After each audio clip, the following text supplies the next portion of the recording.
game. It's not logical, but you contemplate.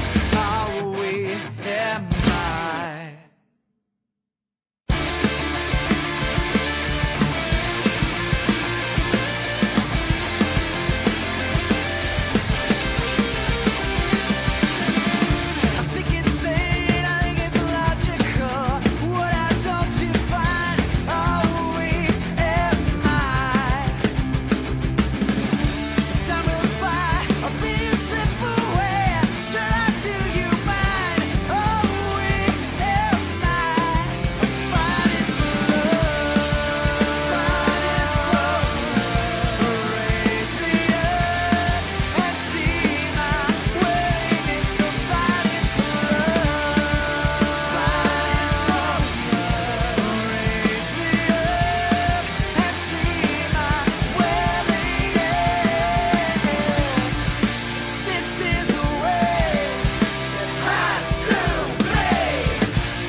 Oh, okay, am I live?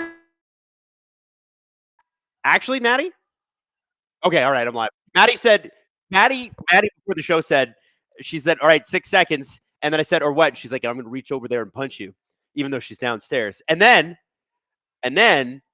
she said, "You're live." And I was like, "Wait, what?" And then she's like, "Oh, well, actually, you're not. Oh, now you're live." So anyway, we're live now. Hi, everybody.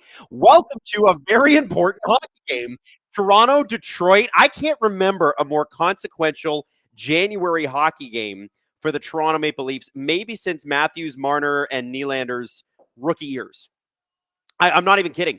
Like it's sort of funny. Like it's a divisional matchup, and I think this is one that they've got to get in regulation. Like if you're gonna, this is a consequential sort of stretch of games, as we all know, and we've talked about that ad nauseum the last couple of podcasts. But if you look at where the Leafs are right now, 56 points so far, 10 points behind the Lightning. But when you look at trying to jump ahead of, I think, the Sabres and Bruins, which are kind of the most likely teams to, jump ahead of, Boston's got 58, and Buffalo's got 59.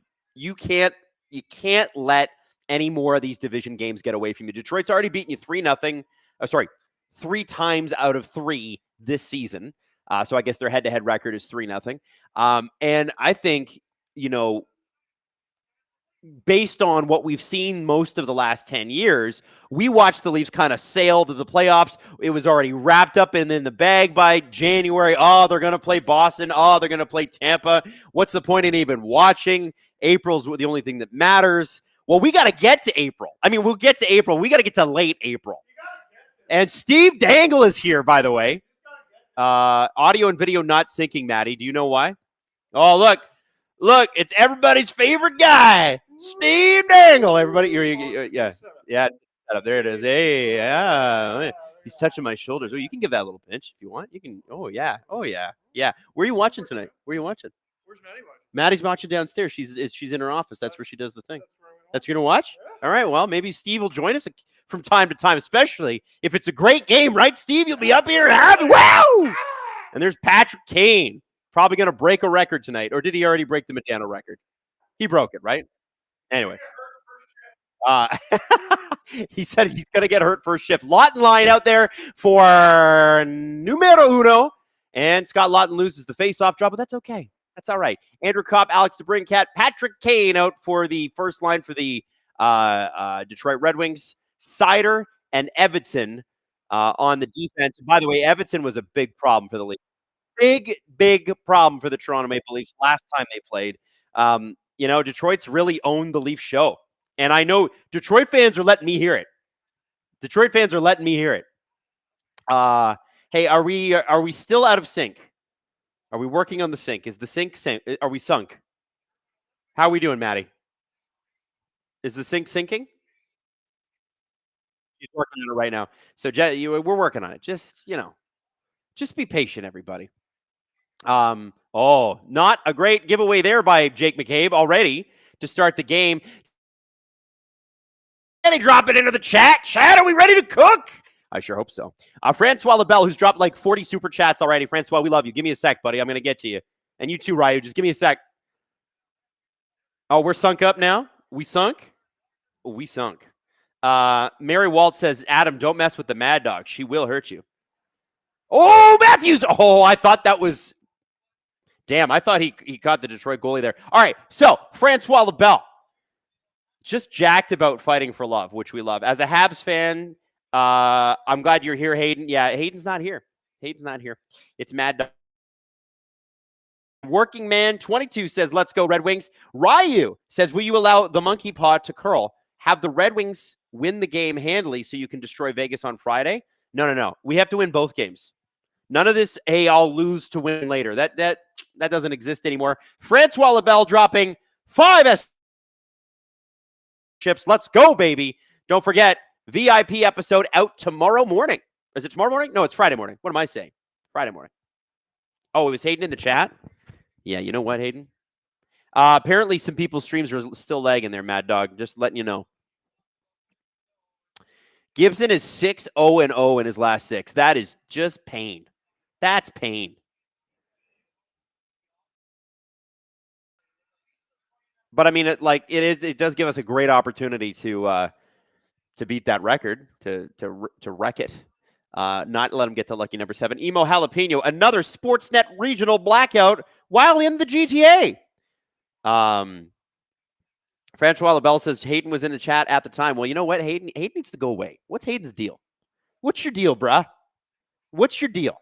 By the way, my sync, Maddie, my time clock says 18, 19, 18, 18, 18, 17. So we're going to have to sync up the clock. Everybody relax. We'll figure out the stream. All right?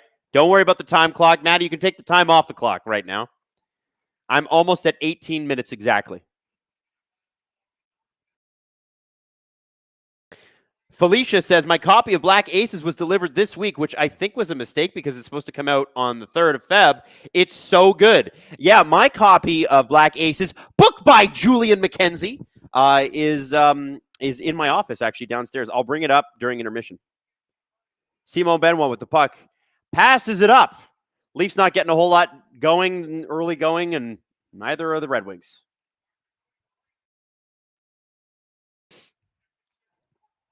My game feed is delayed 40 seconds behind you. Don't worry. The time on the clock that you're seeing on my screen is wrong. I'll keep repeating it, but it's wrong. Oh, Nick Waugh, I think, just drew a penalty there, or was that offside? That's offside. But that looked like a bit of a trip. Ian Ball says, having some crispy wings tonight. I hope we eat them alive, baby. Joseph Wall getting the start tonight, I thought it was a little ambitious. You know, he obviously is the starter. He is the guy. I think my issue is that he hasn't played that well lately. And I guess they're going to give Hildeby the Vegas game. Is that what's going to happen? I don't know. I don't know what the plan is there. It can't be to play Joseph Woll 3 straight games. 17:20 left in the first period. That's where I'm at. Ignore the clock on my screen.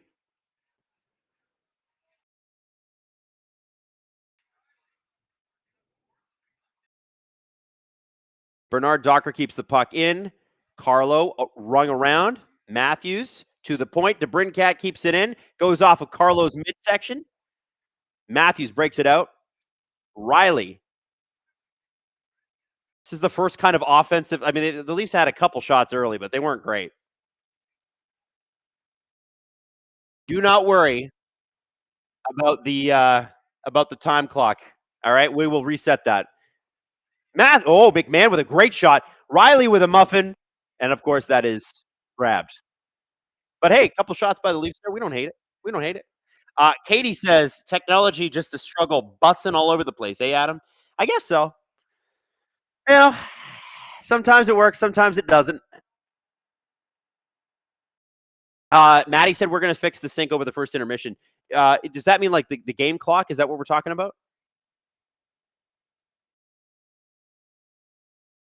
Oh, my mouthing is slightly off with the audio. Okay, so we'll fix that. Yeah. Okay. Well, we will fix it over the intermission, everybody. Don't you worry. Francois Lebel, I'm eating Magret de Canal for dinner. Well, I know canard isn't that a bird? I don't know I don't know what Magret is. You'll have to translate that for me. Wazoo says, are you ready for the snow apocalypse this weekend? I sure am. Thinking we're going to do some Wall almost got caught out on that one. Nice little play across the net. And that led to an icing. A not ideal situation for the Toronto Maple Leafs. 16:03 left in the first period for everybody watching. So this weekend, Sunday, I think we're going to get, was it 10 to 15 centimeters in Toronto? We've just gotten crushed by it. Honestly, I'm okay with it. I think we're going to go tobogganing and then going to watch the Leafs-Avs game. Leafs-Avs, by the way, playing at 1:30 on Sunday. Said, I just got a Josh Doan jersey immediately after the news. Yeah, Josh Doan signed a pretty big contract, 7 years, almost $7 million per year. You know, for a guy that's really had a good first 40, 45 games in Buffalo, it seems like a good deal, assuming the production keeps up. And I don't think there's any reason to think that it won't. It's so interesting because he was sort of the secondary piece in the JJ Peterka deal. And I'm pretty sure he has outscored JJ Peterka this season. So it's really worked out. And Michael Kesselring, who is the centerpiece of that deal for Kevin Adams, I think he's played 16 games. Not exactly what you would hope for, but he's been suffering with injury. Again, Buffalo, like, overloaded. There's, like, too many defensemen on Buffalo, man. You got Owen Power, you got Rasmus Dahlin. How many more guys do you need? All right. Oh, what? Total fluke goal, but we'll take it. A nice little setup there. Yarncroke to Lorentz to Lawton. Now, you're going to watch this puck. It kind of bounces off the boards in a weird way. It catches the Detroit defenders going the wrong direction, and Lawton just happened to be in the right place at the right time. Look at that. So Lawton is able to keep the puck in, starts with him, goes into the corner. Stetcher then keeps it in. Then it's Lorentz, Yarncroke, and Lawton. It's tic-tac-toe real quick. They are not ready for this at all. It starts with Lawton. It goes to Troy Stetcher, who we all love and would die for. That entire play is Lawton and Stetcher. And aren't they they got to be the players on the Maple Leafs this year. Oh, I love it. I love it. I love it. Graham Renfro says the Pagula press conference was shambles. You know what? I haven't seen it. I was taking my daughter to soccer. So I'm going to look that up tonight. Maybe we can run that on the SDPN. Was that Was the Pagula press conference for Josh Doan, or was it for the Bills coach McDermott getting fired? Either way, I would love to know. All the Philadelphia Flyers fans I talk to, by the way, now are like, listen, thanks for the first round pick and all, and Grabenkin or whatever, but we would gladly trade it all back to get Scotty Lotz back in the lineup. He's the man. They got to re-sign this guy. And they're already talking about re-signing McMahon, so I can't see any reason why they wouldn't want to keep Lawton too.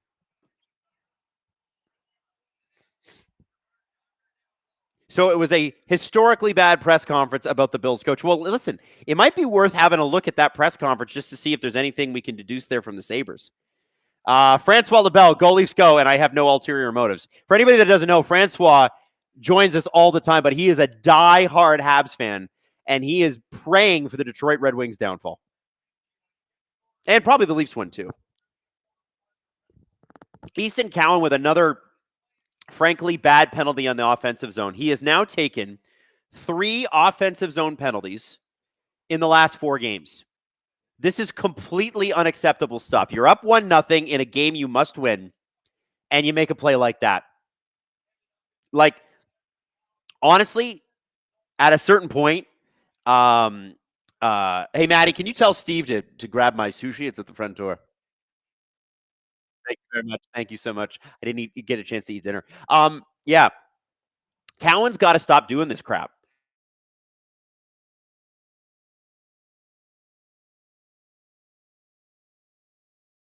Be a guy the coach doesn't trust. And 3 offensive zone penalties in the last 4 games, when things have been so close and so important, you just can't have it.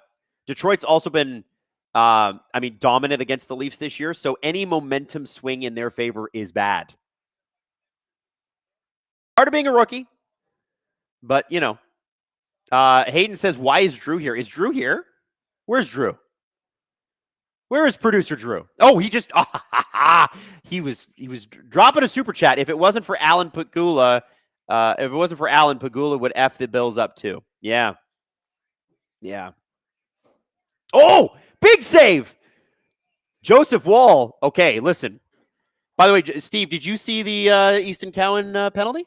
Ozone. Yeah. Would you bench Easton Cowan?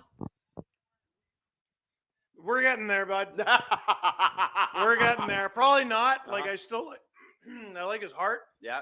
And the way he plays, but like, damn, at some point we need something to go right for that kid. Are you you're not even on camera. Are you you're doing the thing here tonight, the LFR, Yes. right? Yeah. Okay. Yes, right in your friggin' seat. So good news or bad, Steve will be doing LFR here tonight. Thank you for bringing up my sushi because I'm what? What sushi? I just want to say I've never seen this before. It says loyal customer. Yeah, I love orders. Yep. I love sushi. I love the sushi. That's over like lifetime though. That's going back 5-6 years. What is that, a month? Not a month. No, I cannot afford that every month. Steve Dangle is here. Go downstairs. 30 seconds left on this power play for the Detroit Red Wings. Tori says, what are the odds the refs calling a penalty after Detroit player falls in open ice? Well, I saw that Lane Hudson non-call called yesterday. I could not believe it. And I think it was Garrett Rank was the ref. Is it Garrett Rank? Anyway, he went over and apologized to him afterwards. Buddy, like the idea that we can't take 2 seconds to review some of these penalties, just almost have it there. And Joseph, oh my God, how did that not go in? Easton Cowan is back out, and now here comes Matthew Nyes. I don't know how that didn't go in. Matthew Nyes tries to get it across. It is blocked by the Red Wings defense. Boy, the Leafs got lucky ducky there. Holy smokes. Let's get a replay of that, Sportsnet. Come on, bring it up. So it did go through Joe Woll's leg, but it just missed. JT Compher's shot bounces through Woll's leg. I think it hit his ankle and just popped out the other way. Oh, baby, that was close. That was real close, baby. Woo-hoo-hoo-hoo. Lee Canham says, what's the over-under on farts tonight? 5.5? What, you be like between me and Steve? Hammer the over. Katie says, I like that my stream is a couple seconds behind Adam. His yelling lets me know when to really lock in and pay attention. You know what? That can help. I noticed that with Steve sometimes in the like if I'm looking at text messages from somebody or something like that. Like we've got a pretty good little set of group chats going here at SDPN. They're actually very entertaining. And sometimes I get distracted during play, and then I hear Steve go, "Ah!" And then I'm like, ah! So then I watch. Francois Labelle says, make sure Steve did not lick the sushi. It does not appear that has been opened. So I think we're okay. I'm not going to mukbang, Natty. I'm not eating on camera. It's enough that I already show my feet on camera from time to time. I can't OnlyFans myself out on the main. You gotta paywall that. You know what I'm saying? Also, can I ask? Pick it up with my feet, Maddie. Maddie, are we allowed to say that at work, Maddie? By the way, I want to say this. Can I ask this? What is the appeal of mukbangs? I don't mind watching people eat, but like people stuffing their faces and stuff, like what's the appeal there? In all honesty, I don't get it. Jeremy Goldberg, I'm a fan of Cowboy as an Easton Cowan, but he's got the rookie whistle and he needs to adjust or he's going to be riding the back of the bus post haste. Amen. Yeah, you respect. You got to sign some sticks for these refs. Make their kids happy first before you start getting that for real. No Channel says, is Steve doing the LFR here because of the snowstorm? No, Steve is doing, I don't know if I'm allowed to talk about it, but Steve's got a very special, super secret, cool guy project that is actually really cool. Like, it's actually sick. Town today and tomorrow shoot, and his super secret cool guy project includes staying overnight because Steve Dangle, for those of you who have listened to the SDP for a long time, is a fan. He's the fanciest man. And so Fancy Man Steve, I want to shoot the LFR in my hotel room. Somebody next door might hear me. I guess it's not that nice of a hotel if people next door can hear me. You know what I'm saying? Anyway, he decided, the equipment's better here. The lighting's better here. So Colin Bradbury, is Steve going to do a trade tree? I don't think so. Although, I mean, he's just sitting downstairs with Maddie. He could just start researching one. He always says, it's so much work. Oh, I'm Steve. It's so hard.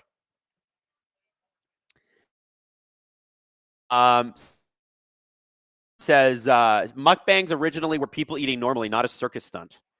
Emo Pino, I don't care for ASMR. I like mukbangs though. No explanation. Oh, Riley! Oh, we're getting close here. Leafs came out to play a little bit. I like this. Matthews with the puck at the blue line, cuts back to Domi, top of the circle, shot and a big save. Hey, I like it. John Gibson made a good save there, but the Leafs made a really, really good couple of plays. Yeah, mukbangs are weird to me. ASMR is also weird to me. Grippers, I think that's normal now. Don't you think? That's at least it is here. All right. Jackson Gaming says, I think the Wayne Gretzky trade tree broke Steven. He won't do another. That honestly, that might be just a good question for the press conference. If we ever get back to doing the press conference again, which trade tree broke you? Why do you have anxiety about doing a trade tree now? Because like, what was the research that literally killed your brain? Because I get the sense that like researching it sometimes is almost like doing math. Like, you're just, and then that third round pick was shifted off to this team for a fifth rounder in 2035. And it's like, yeah, you know what I mean? That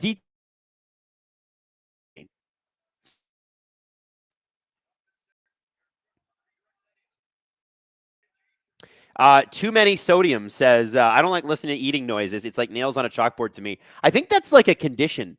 I know somebody who's got a family member and she has two young kids and she feels horrible about it, but she can't be in the same room while they eat because she can't stand the food.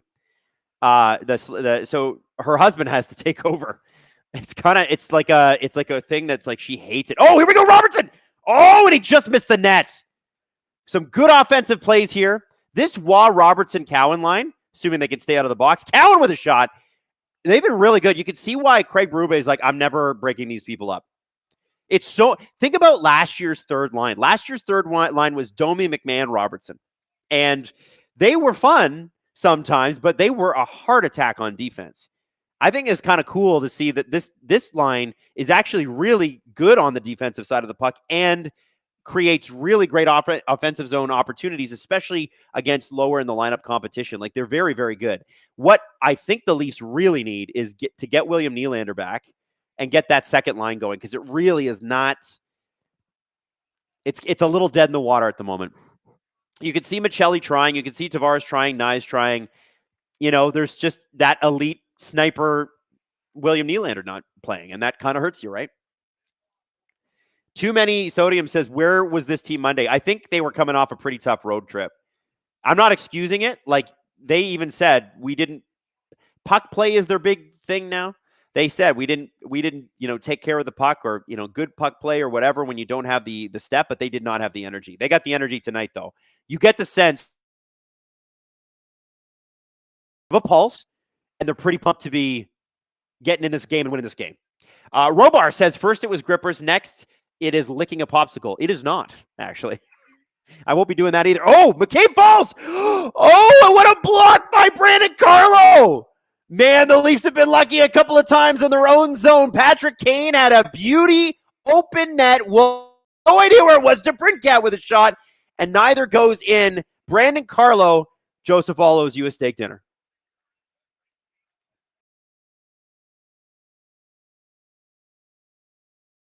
Oh, good save by Wall there on Patrick Kane. Sneaky little wrist shot.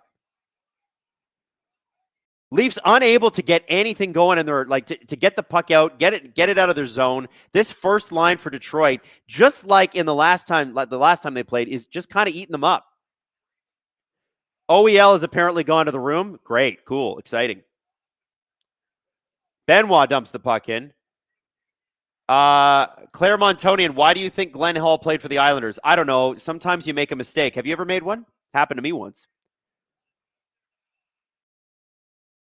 Sometimes you get people mixed up. It'll be okay. We'll all survive.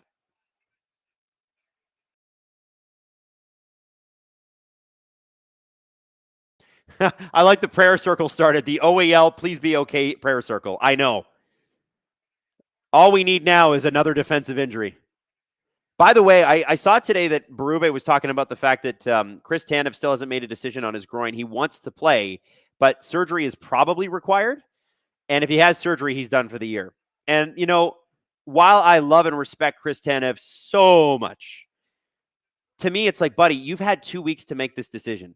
Just get the surgery, get it done, be ready for next year so the Leafs can do something. You know what I mean? You gotta come back, and you gotta be strong when you come back. But it's serious enough that it needs surgery. Go get it done. Don't wait. Carlo with a shot and a good save on the glove by John Gibson. He's had to make 2 or 3 of those saves tonight. Wow. Carlo. Somebody said in the chat that Carlo's looked so much better since he's come back. I could not agree more. He looked lost in the first, month and a half that he was playing. And then whatever the injury was, I think it was the ankle, and then he took a puck off the ankle and the ankle got infected or whatever. I have a hard time believing that's all it was. Not like, I believe the ankle injury happened, but I think he started the season injured because he looked soft and bad. And I really thought he brought Morgan Riley's play up huge as soon as he came here. I was a big fan. That's why I like the trade. And people were like, oh, that trade's a disaster. And I understand that, but it wasn't in the playoffs last year a disaster. And then everybody's like, the Lott trade too, it's terrible. And then he comes back and he's a fucking rock star. Sometimes you gotta give to get. With this wing the red, I'm curious why there's been no decision or update by Hockey Canada on the Braden Point injury. I think they're praying. But I think Steve was mentioning too, I haven't looked at Braden Point's numbers lately, but he's been a bit of a shell of himself all season. And as much as I love Braden Point, okay, 30 points in 37 games, but that's not last year he had 82 and 77, the year before 90 and 81, the year before 95 and 82. That's not in line with where he should be, right? There are plenty of Canadian centers who can get you 30 points in 37 games. That's not Braden Point level hockey. And what I get concerned with sometimes, and there is a lot of Tampa Bay flavor on Team Canada, is, the coach loves his guys. And I don't blame John Cooper. He's won 2 cups. He's been to 3 finals. He's been the coach there for 10 years. He knows these guys inside out. But is Braden Point being at, let's say, 60% of his normal, like if he was healthy, he's 100%. Right now he's injured. You're telling me that Sam Bennett isn't better than 60% of Braden Point? You're telling me, like, you're telling me Connor Bedard can't give you more at 100% or even 90%, because he had an injury too, than 60% of Braden Point? I think that Team Canada is not making a decision on that, or not making an announcement on that, because they don't have to right now. But I do think there is a little bit of bias, as you would expect. You want your guys to go. I worry about that. And like, I know Cirelli got hurt, doesn't expect to be long-term, but they can lie. And at some point, like, how many centers do we need injured before it's like, okay, well, why don't we look at a healthy one? And it's so funny. Sometimes people will say, well, that's a hard job. I don't know if I would want that job. Dude, I would freaking love that job. I would dive deep into that job. Oh, what a shot by Waugh. And I think he's drawn a penalty here. Another shot off Gibson. No, not a penalty. Just the puck went in the air.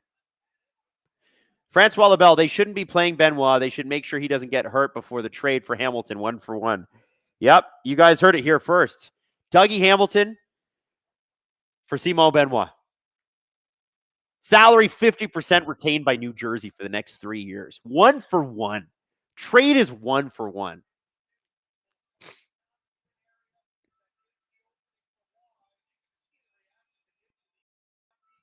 Robert Betts said, I missed it. Who scored? Well, you missed a good goal.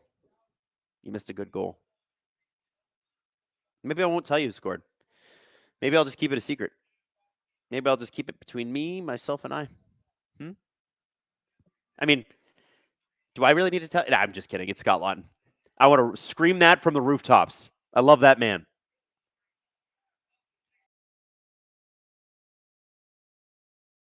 Riley.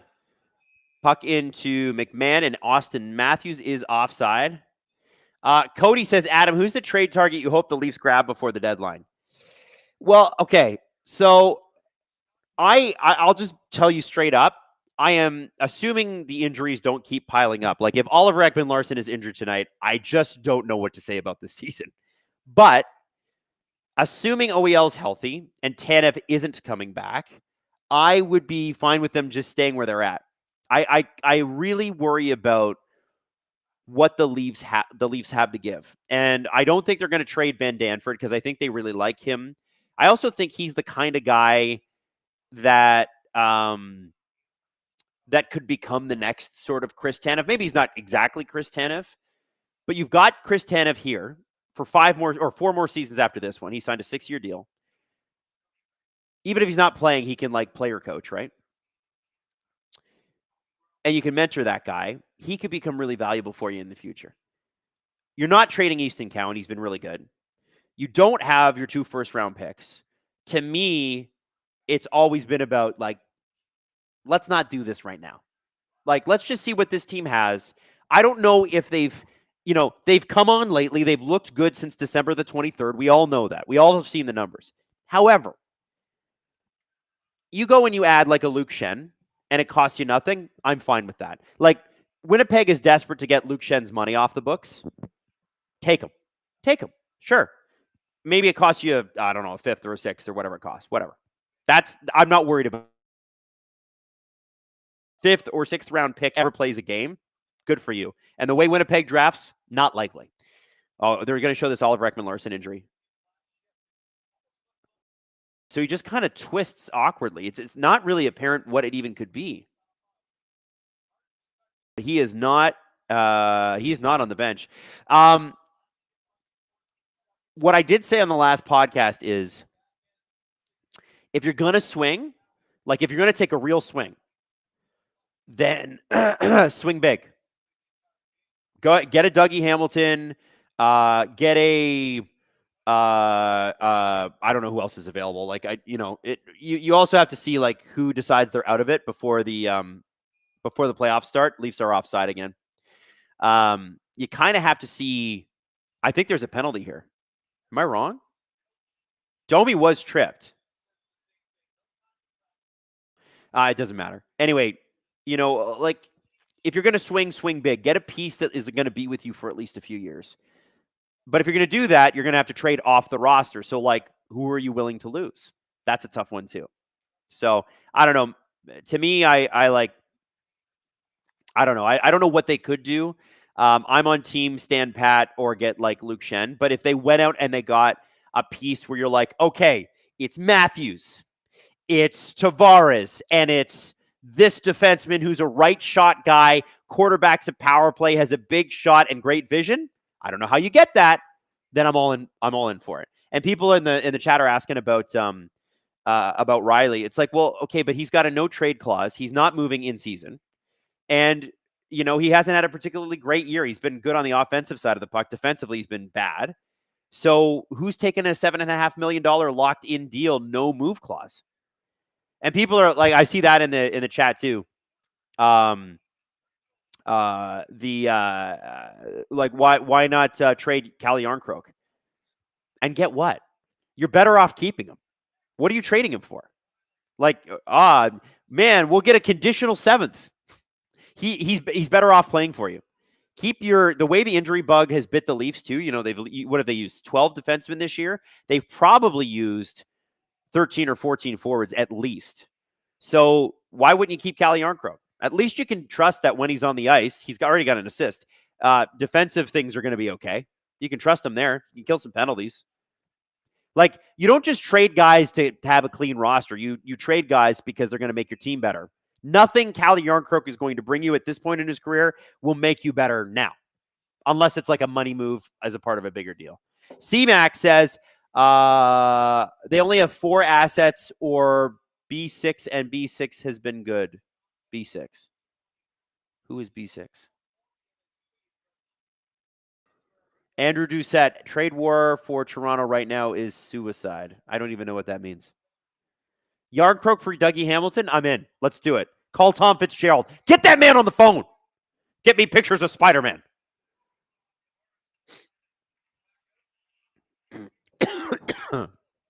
Tavares. Break it in. Oh, hey, that's some vintage John Tavares just driving the net. Jay Snow says the Devils don't want Yarncroke. Yeah, no kidding. I was kidding. It's a joke. I do think the Devils really want to move off of Hamilton's salary. So the Leafs could help them out on that one. And sometimes just getting the salary off the books is the entire battle. Because remember, it's not just Dougie Hamilton that is a problem for New Jersey. They also have Andre Palat, who's making $6 million and is a $1 million player anymore. And it's even less likely you'll be able to move that money off the books without retaining significantly. So you might as well take care of the bigger part of the problem. You have a glut on defense. It's clear you need to make this happen. Oh, here we go. Cowan gets it to Waugh. Waugh, with a great move. Robertson tries to get it out front to Cowan for the rebound. Waugh had a great move on his backhand, and it just flipped wide. This third line has had it going tonight for the Leafs, which is good. We want that.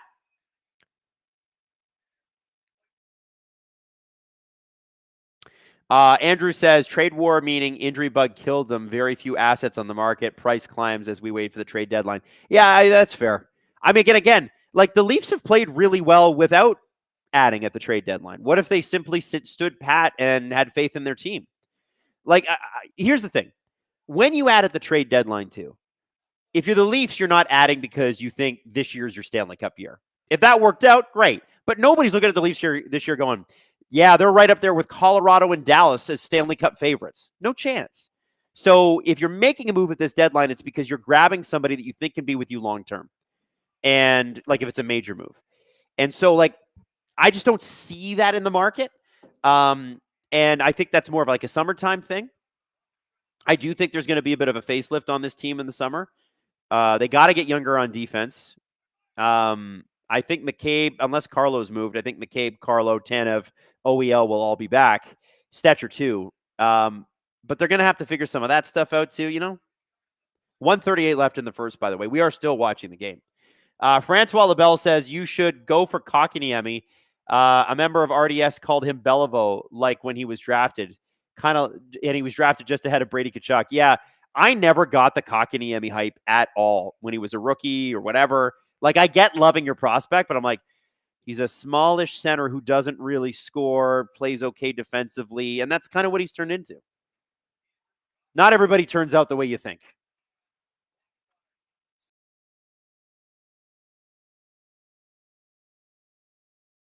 Dougie Hamilton, by the way, will, I think, get moved by the Red Wings, by the Devils before the deadline. There's a lot of teams that could use a guy like that. Puck is loose in front of Wall, and Wall just have to, the puck is still friggin' loose, and it almost goes in, and the puck is, the ref really held on. Did not want to blow that whistle. I've seen quick whistles. That's the longest friggin' whistle I've ever seen, and here goes Yarncroke. He's away with Lorentz. It's the end of a shift, though, and they're exhausted. And then Lorentz accidentally flips it off a Red Wing stick and into the crowd.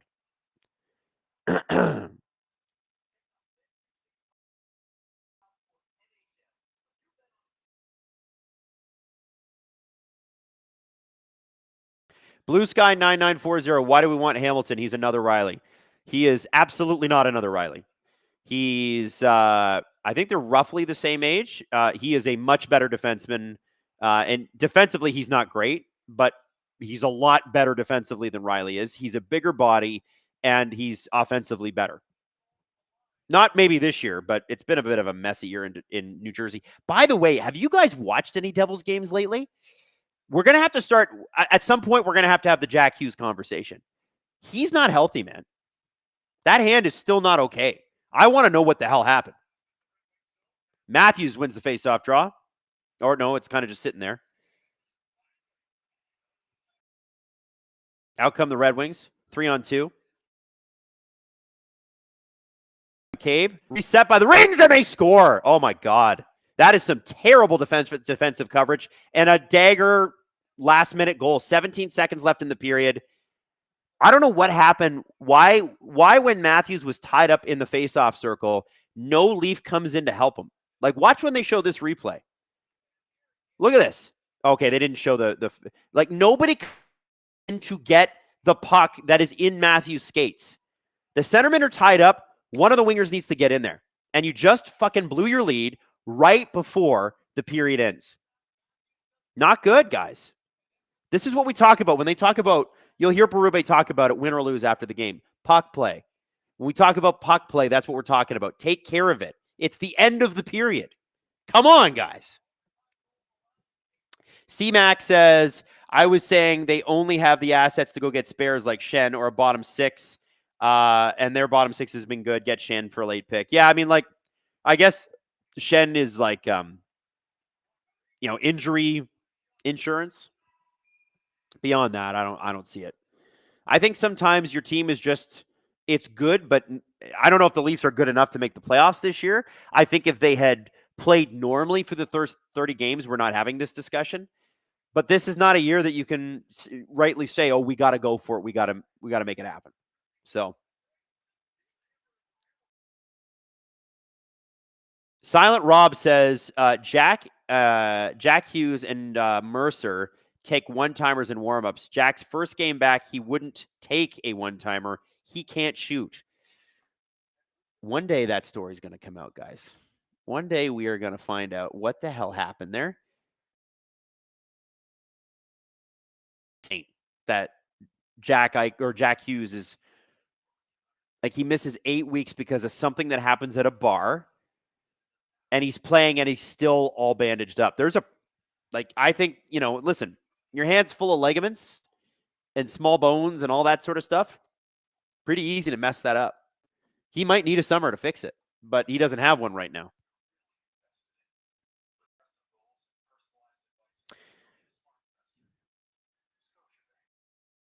Brandon says bar fight. I mean, I don't think it was a bar fight. I think it was a bar accident. But even so, it's like not great. Not great. Jesse Adlington, don't forget nerves. If there's nerve damage, that could be permanent. Well, let's not go that far. Let's not go too far. Listen. Okay, we got some Devils fans who are just talking to me like they're Donald Trump. It was at a restaurant. Don't misrepresent the facts to drive the narrative. Okay. Nobody was doing that. I'm just saying they're under no obligation to tell us exactly what happened at the restaurant. I'm sure that it's roughly what happened at the restaurant. Detail for detail? I've been lied to before by NHL teams when it benefits them. I don't have to trust you. With this wing, the red says Team USA taking Jackson Lacombe for the injured Seth Jones. Yeah, I saw that. And let me tell you something. As a guy who's had key players go down against the Florida Panthers, good for Jackson Lacombe. Anaheim Duck, we love him. Seth Jones, sorry about your luck. It's nothing. Like, what else am I going to say? I don't think the Florida Panthers want our pity. I don't think Team USA wants our pity. I think it's pushed Bill Guerin into making a really smart decision. I think Jackson Lacombe, if you haven't watched Ducks games, that guy rocks. He's awesome. Oh, Maddie's telling me shut up and throw to break. All right. So, Maddie, what clip are we throwing to here? Oh, here we go. The Leafs have lost 4 in a row. Now what? It's tied. It's tied going into the intermission. It's tied 1-1. Let's do this. I'm going to go eat my sushi, and I will see you at the beginning of the second. And so now, every time they lose, it's not that it's a loss. It's damn it, that's an opportunity frittered away. You can't afford it. You can't afford it because not only the Leafs have been red hot, but so has everybody else ahead of them. Detroit, Tampa, Montreal, and Buffalo have been unbelievable. And let's not forget that the Florida Panthers are lying in wait. And if Ottawa figures out how to get a save, that's a good team too. Oh, yeah. The Blue Jackets' decision to fire Dean Evason was still surprising, but no one's out of it. No one is true. I mean, they did it to save their season. We'll talk about the Everson thing in a bit because I had a segment prep for yesterday's show, but we went too long. So here's what I want to I want to ask you guys about this game. Just on what you're saying. Oh, okay, please. I think it's very true that the original sin of last night's game is the fact that they didn't take advantage of their schedule in October, November, and December. They went out to the central time zone. I'm pretty sure, I just want to check it, 2 times from the beginning of the season to December 21st. I believe they played Chicago on the road and then Dallas on the road. That's insane luck in scheduling, and you should have stockpiled all both those wins. games, by the way. Yeah, and they did. And then their first month of the season, it was 8 home games and 3 road games. Wow. You got to come off of training camp and just sit at home all October, and the league gave you this schedule so you could stockpile a bunch of wins. And last night's loss, it's an okay loss, because if you look at how the things play out, Minnesota played Buffalo on Saturday afternoon. Yeah. Very injured, but Minnesota came here Saturday evening. They were in Toronto on Saturday evening. They're having dinner out on King West. They're having a team dinner there. They were here before the Leafs were. They were hanging out for almost 2 days, and they were comfy, so they had all of their legs fresh. And the Leafs, coming off of that Western swing where they're playing every other day, they get in late, I guess, Sunday morning, and then you reset Sunday, and then you're playing again on Monday. That's tough. Yeah. That's tough for any NHL team going against those 2 teams. And it's okay if you lose that game there, but it's not okay if you lose it if you're fighting for a playoff spot and Buffalo loses in regulation and you have the chance to get points back in the standing against them. And it's not okay when John Tavares, who's basically a B-level coach for this team, and the actual coach come out and say, yes, we didn't have our legs, but when you don't have your legs, you have to play smart hockey to keep yourself in games in different ways. And I thought that was a perfect way to put it. I'm so glad that JT still talks so often after the games, because he actually gives us stuff that like is the right mentality about these games, like a coach would. And he's saying, yeah, it's the schedule. We didn't have our legs, but you were a veteran team and you got to know how to work around the edges and not play fast and play smart hockey when you don't have your legs and keep yourself in the game through other ways. And the Leafs didn't do that, which is such a disappointment. And maybe this isn't the right way to look at it, because when the Leafs were still in the game, he set up a goal, but Matthew Nyes was a game time decision. Every indicator was he wasn't going to play. He didn't take line rushes. And then I didn't know he was in the game until the game began. I was like, I was announcing the lineup, but I was like, Drew, is Matthew Nyes actually playing? I was like, there's 23. Okay, well, I guess he's in. So wait, who the hell scratched then? So, but and he, after the game, Jesse, what was his quote? Like, because you were there? He has a nagging injury. He's told us that, and like rest really helps with him.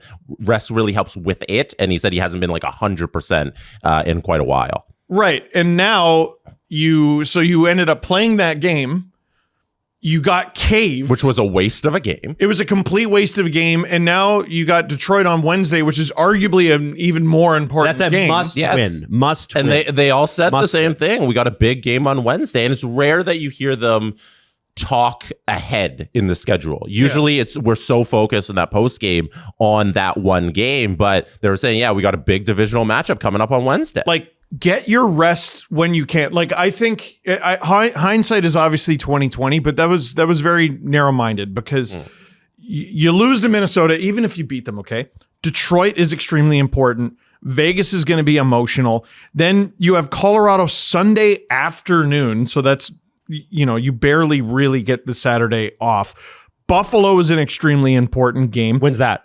That is Tuesday, next Tuesday. And then you go back out west for this. Get a load of this hunk of shit. Thursday, 10 o'clock, Seattle. 2 days later, Vancouver, Saturday. Hopefully Vancouver remains Vancouver. And then Monday, 10 o'clock in Calgary. The next night, 8:30 in Edmonton. So you got like a 19-hour turnaround to play Connor McDavid, which is just the NHL schedule makers going, fuck you. Yeah, but directly to your face. It's not fuck you, because we gave you everything you could have ever asked for from October through December. You wasted it. This is why we had those two parts of the schedule. They will play Buffalo Tuesday, January 27th. It will be their last home game until February 28th. Now that's also because of it is because of the Olympic break, but they have one home game in all of February. They play 4. I think Anthony Stolarz nailed it after the Seattle game when he said, if we keep throwing away points like this, it's going to be a problem. That was a long time ago. And he was absolutely right. Yep. And by the way, he just was loaned to the Marlies on a conditioning stint, so he could be back soon. I think I want to start with something that Jesse mentioned about John Tavares' quote. There's two instances of, you're hearing Berube say puck play a lot. That's the new brand, puck play. The first one is, I think, goal number 2, where McCabe tries to get the puck to Bobby McMahon. Oh my God! Sends him the worst pass ever, and then it immediately turns over, and obviously it's a defensive zone start for the Leafs. They turn the puck over. Minnesota makes them pay. McCabe's battling something for sure. McCabe, since he's come back from injury, has been outscored 7-1. Yeah, he 5 on 5 minutes. At all. Yeah. So they are gonna, if they do have aspirations of making the playoffs this year, they're gonna have to make a trade, and so like that is what it is. Like, you can't. Their injury bug has bit them hard this year. It is what it is. You gotta, if you really think you're gonna make the playoffs, or you think you can, then you got to do it, and you better do it soon. I disagree that you should buy. I listen. I'm not saying that they should buy either. I'm just saying, if you think that you're going to make the playoffs and this is part of your window, you better do it soon. They need to remember. I was the one who was happy to sit tight. They badly need to refocus, because a number of things that they've been doing very well at have been slipping. The one other thing I want to mention before you get into that point is the other puck play incident for a guy we complimented yesterday was Max Domi giving up the puck. Yeah. Tarasenko breakaway, and I think that's the 4-1 goal. Can I show the first one Yeah. you're talking about? So here we go. On the screen, you will see there is a face-off, and it is one back. There we go. McCabe gets the puck. He's trying to pass it to Bobby McMahon. He can't pass it cleanly to McMahon. McMahon can't grab it. It goes up to the blue line, and the Minnesota And that's Wild... not your regular turnover. That's Brock Faber. Yes. Yeah. Brock Faber is able to keep it into the zone. He rags it around the back of the net. And then OEL isn't able to grab the puck because he's also slow today because everybody on the Leafs is tired. Oh, and that's Kirill Kaprizov. Kaprizov retrieves it after OEL can't grab it. He sends it out front to Zuccarello, who then passes it to Ryan Hartman. What a fire drill. So open in front because nobody decided to cover the net after they all fumbled this face-off. So McCabe makes the initial mistake, Yes. and he's also not there Yes. to make up for it. And OEL was in the corner there, not being able to get that puck that was going along the boards. And then Matthews and Domi and McMahon were somewhere up in the zone just hanging out. I talked about this on the LFR last night. Ugly goal. We talked about the Leafs penalty kill a few episodes ago and how good it's been. And Adam brought up their penalty kill save percentage, Which was 950 at one point. 950, and the next highest team I think was like 890 something, 895. Islanders. And I was like, wow. And I had a thought in my head, but I was like, don't you dare say that into a mic. Don't. So I held it and I repressed it. I'm willing to reveal the thought now. That's due for regression. And boy, they are getting their ass kicked on the penalty kill lately. And Joseph Woll is really, really struggling. And when I say they got to refocus, guys are taking penalties that can't. Benoit and Benoit's penalty to start the game, Cowan in the offensive zone. You're back in the lineup for like 4.5 minutes. You take a call, and then they score. He's the early penalty king, by the way. Yeah, Benoit. awesome. Great, good. And then Easton Cowan, like you're already on thin ice. You take another offensive zone penalty, and that leads to a goal against too. And now you're paying a lot more attention to who is getting called when for what, because you're not killing it, right? And that's going to affect the way you play 5-on-5 because you're like, you know what? I'm going to take liberties. I'm going to play a certain style because I don't think I'm going to take a penalty, but if I do, we'll kill it. Well, now maybe you're a little apprehensive and you're going to stick check a little different and, lay the body a little different. And now all of a sudden you're overthinking everything and it's in the back of your net. And now you suck at 5-on-5 too. And also your goalie's not making saves. Like a lot of things are going wrong all at once, which is why they got to screw their head on fast because the schedule doesn't stop. It's relentless this season.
Hello, my friends. All right, I'm ready for period 2.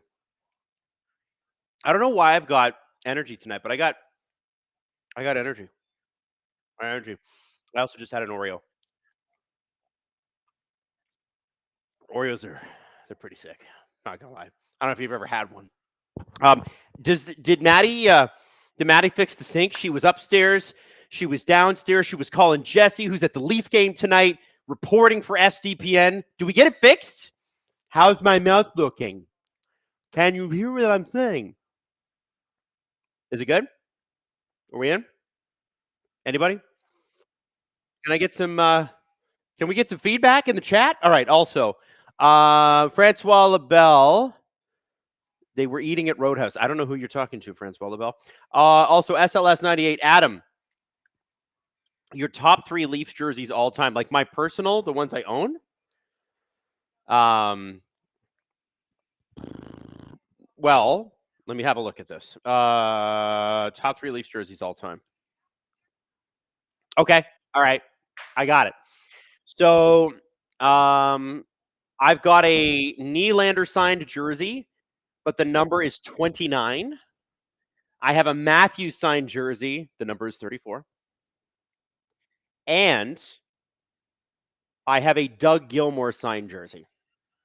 And it's vintage to that era of the Leafs. So I have, those are my 3 favorite Leaf jerseys. I should hang them up. They're in a box somewhere. I'm not like, if Steve had those jerseys, Steve would be like, wow, sure. Put them in, I'm gonna put them on my wall.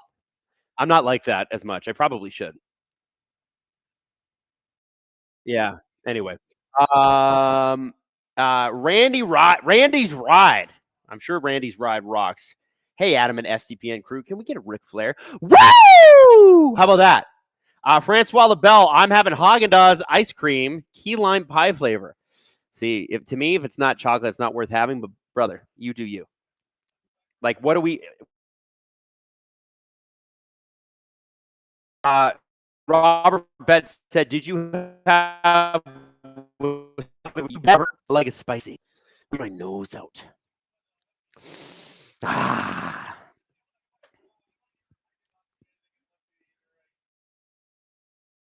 All right.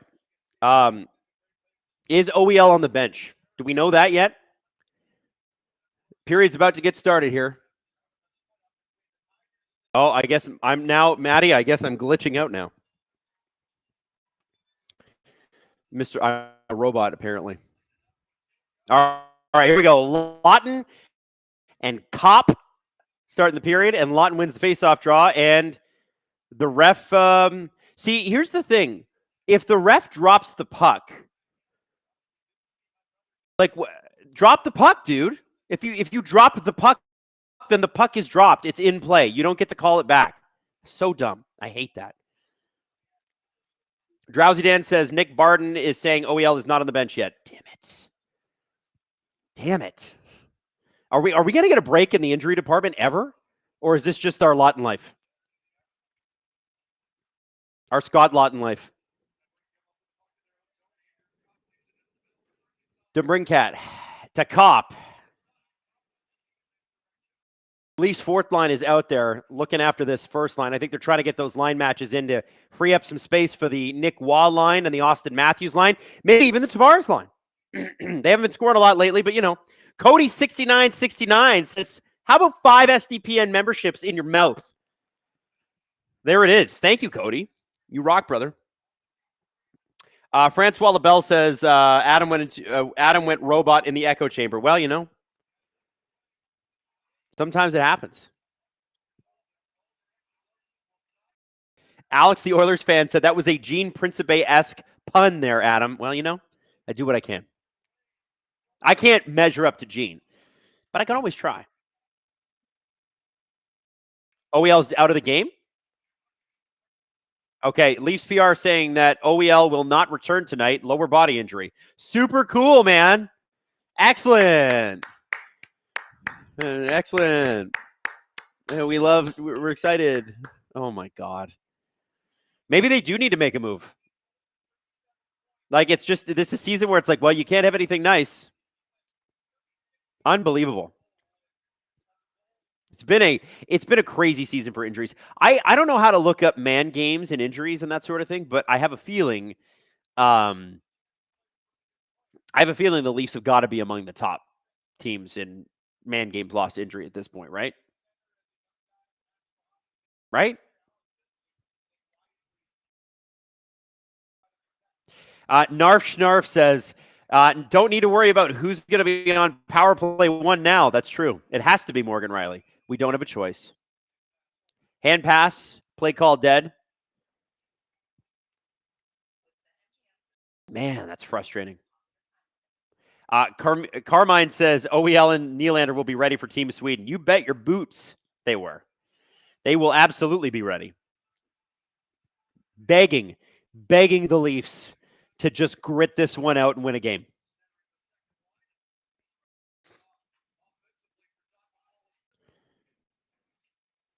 You know what? Like, the one thing I'll say about the Leafs, though, is they've never got down about it. Michelli gets the puck blocked. Stetcher down low to Nyes. Nyes has the puck bumped off of him. Oh, and he's tripped. The ref's right there, and there's no call. Are you friggin' kidding me? Stick right in the skates. Unbelievable. Oh, man. John says, isn't Luke Schenn hurt too? I don't know. Is he? I haven't seen anything about that. I know he's been healthy a bunch. I don't know if he's hurt. Where is it? Luke Schenn. Nope. Luke Schenn is not hurt. He was just healthy scratched. David Fitzpatrick says, poor Sweden at this point, they're going to have to renounce their team because of the injuries. It's true. Leo Carlsson being out is a death sentence. He's so good.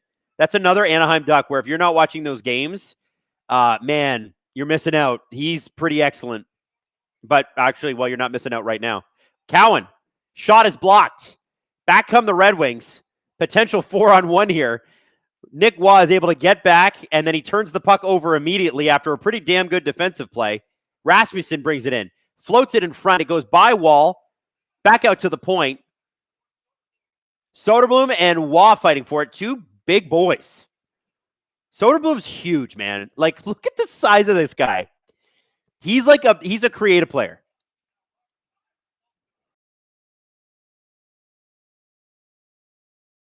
Tool fan said, whoever said trade for Darnell Nurse is nuts. It must be an Oiler fan. That's an Oiler fan that wants to dump that on us. Nurse for Dougie Hamilton. Edmonton would make out like bandits. I'll tell you that. No chance. Oh, Riley had a really, really good shot there. John Gibson denied him.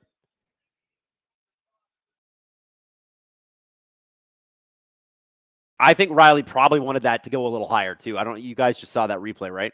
I'm sure Riley wanted that just a little bit higher. 16-16 left in the second period. Matthews loses the face-off draw. He's not been the draws that I've seen him take tonight. He's not been winning a lot of them. He lost a draw late in the first period, and it led immediately to the tying goal. Not his fault. He was kind of tied up. Neither of his wingers came in to help, but, you know. Muckmeh says, damn, my boy Adam turning into a PS1 game. Speaking of, what's your favorite video of all time, and why is it Birdwatch Simulator? Video game of all time? Favorite video game of all time. Favorite video game of all time.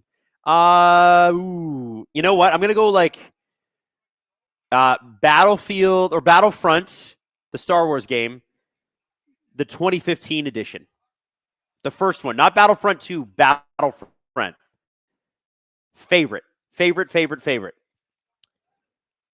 That's my favorite video game of all time because I got to play with people online. That was the best. Oh, Bobby McMahon gets taken out at the legs for no reason. And yeah, there's a penalty there. Bernard Docker just took a run at his knees. Carlo's pissed. Man, if you can make Brandon Carlo angry, he doesn't get angry that often. That was a bullshit play. What was that? Oh, yeah. Wing the Red says Empire at War is better than Battlefront. I agree with you. Empire at War is better. But I haven't had a PC in so long that I haven't played that since I was a teenager. What a bullshit. What's Bernard Docker doing here? For what reason? And they give him a tripping call on that. That's just a dumb play. Yeah, that could have been bad. Yukon Luke says Battlefront 2 from 2005 had the best PS2 campaigns. Agreed. Totally sick. The only thing is that you go back and you play it now and you're like, it was good for the time, but the nostalgia now is it's not so great. It's okay. Like I bought the redone version, the remastered version, and I played it and I was like, I shouldn't have bought this. It's not that good. It was good at the time. McMahon's knees insulted Docker. That must be it. Matthews back out to Wylde at the point. To Michelli. Michelli at the top of the circle. Back down to the hash mark. Downloaded Tavares. Back to Michelli. Leafs playing Mitch Marner power play hockey here. Matthews out front. They finally get some shots in on John Gibson. Riley and Michelli were going to drive me nuts there with the amount of just farting around with that puck. Come on, boys.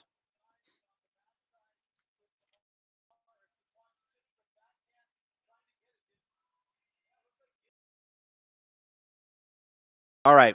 Tavares is going to take this face. No, Matthews going to take the face off? Not Tavares. Interesting. Oh, because he's not out there. Well, I guess that would make it hard for him to take it. Michelli to Riley.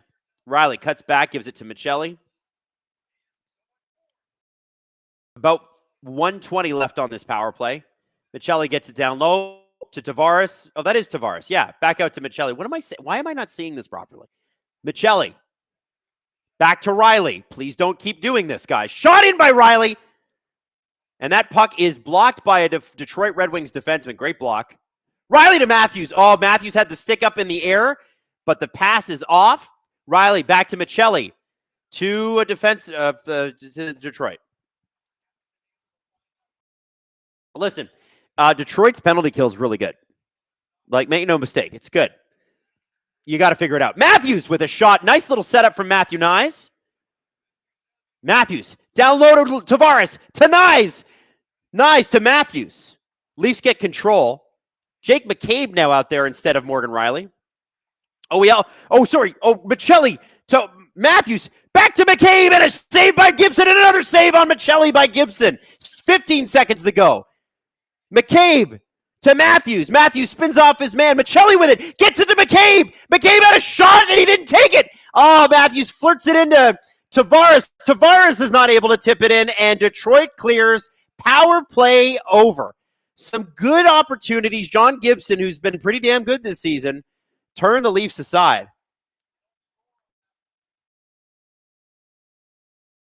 OEL, by the way, I was trying to talk about OEL for a second. The reason he is not out there on the power play is because he's not playing. He got hurt midway through the first. He's got a lower body injury, and I don't know. He could be dead. We'll see what the Leafs say after the game. Probably dead, though.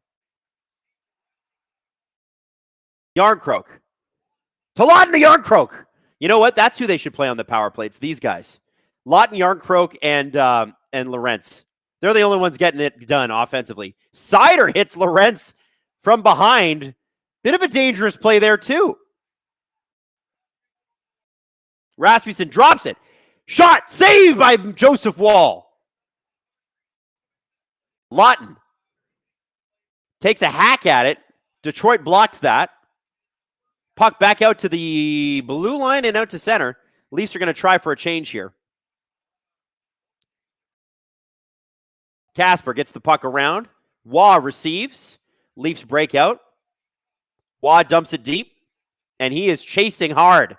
At least, you know, when Nick Waugh dumps and chases, he chases. Robertson with a shot. Turned aside by Gibson.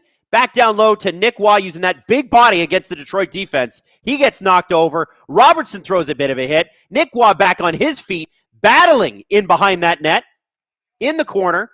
Owen, Robertson, back down to Waugh. It's blocked. Detroit kicks it out again. And I think that might be icing. Yeah, it is. Alex92 says, what do you mean hurt? What is happening with the Leafs this year? I can't recall a year where we've had so many injuries.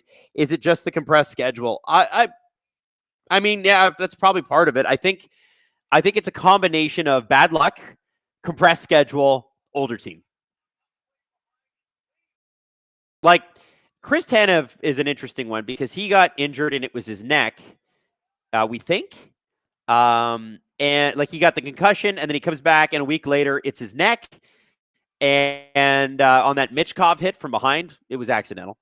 And so then he comes back and whatever it was, 20 games later, plays for a couple of games, looks outstanding, but then tears his groin.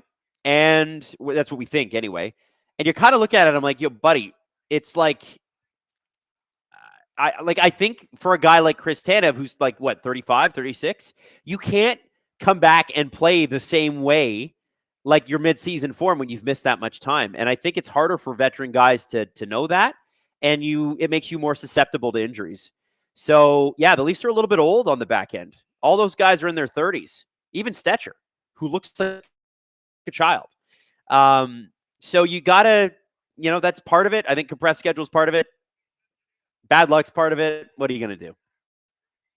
By the way, Nick Murphy dropping 20 SDPN memberships like it's nothing. Right in the booth. Just pumping the chat full of SDPN memberships. And everybody, just a heads up, new VIP episode coming out Friday morning. It's a damn good one, too. Oh, here we go. Michelli, 2-on-1, big save. Michelli actually took the shot. Gibson put the pad down, the right pad, and he makes a great save. If you are a VIP member, just a reminder, you get an extra episode every single week of the Steve Dangle podcast. This week's episode is actually sick. Everything from a cow that can scratch its own back to bullying works.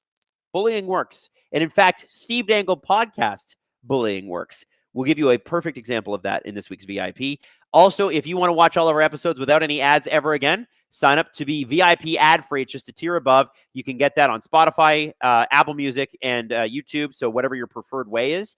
And you never have to hear an ad again. And the episodes come out earlier than the episodes with the ads in them. So you get your episodes early, you get them often, and you get them ad-free. Sedin Magic 15, one of the OGs, dropping in. Good evening, Gripper Nation. How are we doing?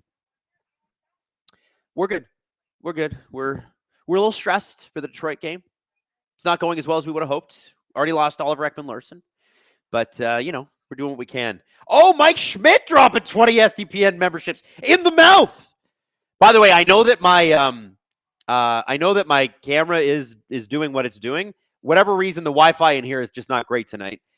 You probably need to talk to Rogers about that. I have no idea why. But anyway, thank you, Mike Schmidt, for dropping 20 SDPN memberships. You got so many VIPs. By the way, if you just got a VIP gifted to you, make sure you thank the person that gifted it to you. Whether it was Mike Schmidt or it was Nick Murph. All right? Just dropping SDPN memberships. Crazy. Gong Show Riley says, subwoofer guy is screaming right now. Well, you know what? I can't believe a guy with a subwoofer could be that grumpy. Like, if you got money for a subwoofer and you're listening to the Steve Dangle podcast with a subwoofer on, you got good problems. Like, everybody's got problems. Do you have good ones or bad ones? Robert Bett.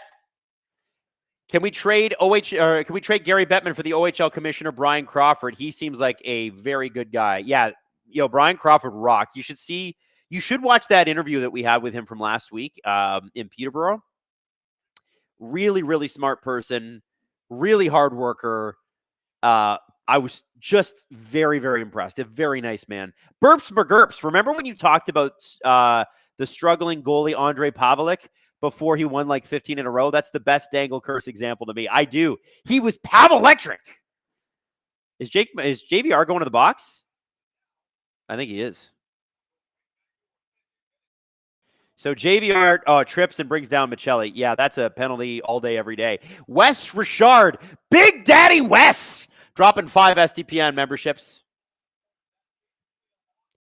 Ian Ball says, why am I hearing Adam's voice come through my grandfather's radio from World War II? I don't know, man. I don't know, Rogers. Why does the internet need to suck tonight? I don't get it. My audio's fine? All right. Maddie, your audio.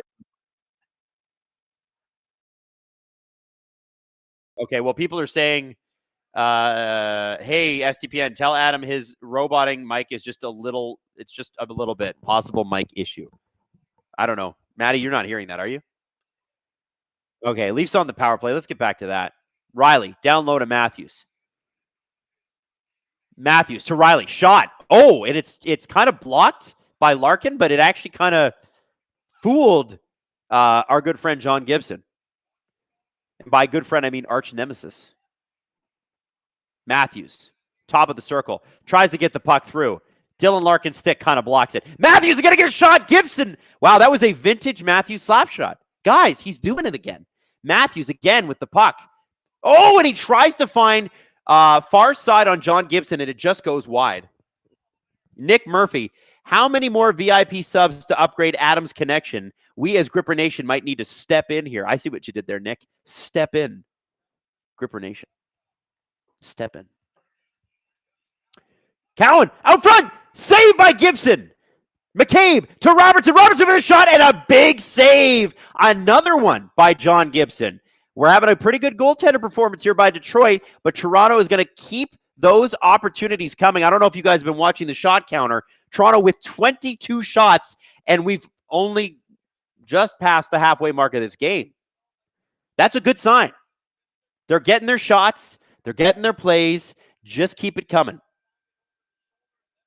Canyon Arrow says the audio is fine with A+ play-by-play. The picture is potato quality. Well, I don't know what to say.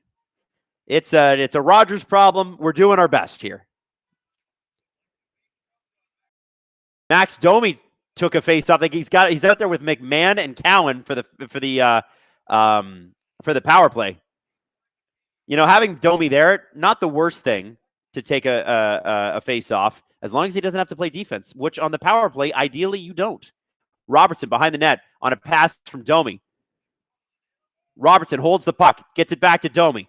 Domi across the ice. Cowan has the puck intercepted, and Detroit clears it. 9 seconds to go.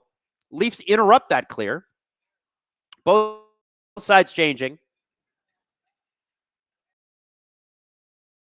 And here we go. 4 shots on the power play, last power play. Listen, I know they didn't get it done, but they are creating opportunities. It's about, when you're against a goalie like John Gibson, it's about quantity of opportunities. Wow, the refs blew the icing off at the waved it off, at the last second there. Leafs not thrilled about it. Simon Benoit brings it across the Detroit blue line. Shot, and Gibson with another save. Toronto is going to need to create a lot more chaos in front of John Gibson. The one criticism I have about the shots they have so far is John can see most of them. It feels a little bit like when Sheldon Keefe told a couple years ago, remember he said all the shots were at the chest? I think it was Montembeault that shut him out. Anyway. David Wilson, Adam, did you see the Hurricanes weekend? 9-1 against the Panthers. Oh, I saw that, and I love that. Ehlers with the hat trick. 4-1 against the Devils with a Svetch hat trick. And Bussy, because he's bussing, Bussy's insane performance against Buffalo. Big fan of SDPN. Go Leafs, go. Man, I got to tell you, those Canes look good. I say that every year. They're 1 or 2 in their division every single year. And I don't know. I'm just waiting for them to break through. I think, you know what, we were talking about this on the podcast the other day. You know, if Vancouver is really rebuilding, is Pettersson on the table still for the Carolina Hurricanes? Because everybody that goes to Carolina scores less. They do. Pettersson's already scoring less. And he's strong defensively. So he'd be a good Rod of Brendamore guy. Now, would you be overpaying his salary each and every year? Sure. Unless he's back to scoring 100 points again one day, which I don't think he will. At least not in Carolina. It's just not their style. But if he's already kind of defensively pretty strong, and he's going to get you 60, 70 points a year, and he's kind of big, that might be an interesting pickup for them. Burps McGurps. Are the Pittsburgh Steelers going to get a show on the network anytime soon? I'll try to use my influence, but I don't think so. I mean, Steelers Nation is, they're a pretty incredible fan base, but I don't even know, like, we've got a good football show as it is. Drew and Stu are awesome. I don't know if you guys have seen them, but they're awesome.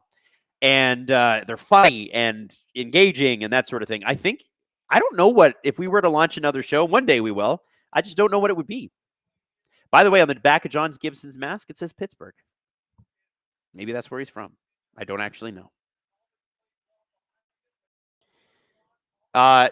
Jeff, the Leafs fan, says there's hardly any delay on your stream. Maybe it's the latency settings. I don't even know what that is, Jeff.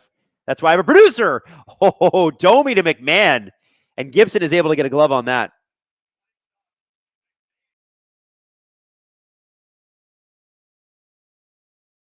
Anyway. Gibson is from Pittsburgh. So is my mother. All right. So just a reminder to everybody, too. There's some guy named Steve Dangle. He's actually in the building tonight. Steve Dangle is here. And Steve Dangle would like to let you know that he is streaming the one and only Mitch Marner return to Toronto game on Friday night. There is no Leafs Saturday night game. It's all Marner. And Domi just had a shot blocked. A great setup from Matthews. Oh! Kicked away. McMahon shot up the ice. Kind of a dump and chase without the chase part. Although McMahon does have it. He's a 1-on-5 in the Detroit offensive zone. Or Detroit defense zone, I guess. Nick Sutcliffe says, I'm going to the Marner game on Friday. Oh, baby. That's going to be an electric atmosphere. Edvinsson just dropped John Tavares because he's big. Not a lot of people can knock Tavares over. He's got a pretty low center of gravity, thick legs, low skater. Larkin to Soderblom. Man, so Soderblom's got some hands and some wheels there. Look at him.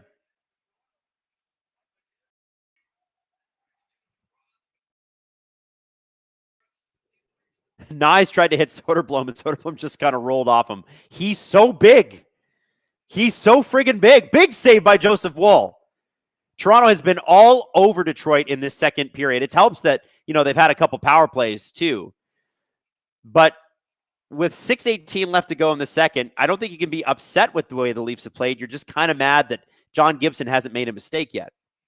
City Magic 15, why the hell wouldn't the NHL put that on Hockey Night in Canada? What a dumb move.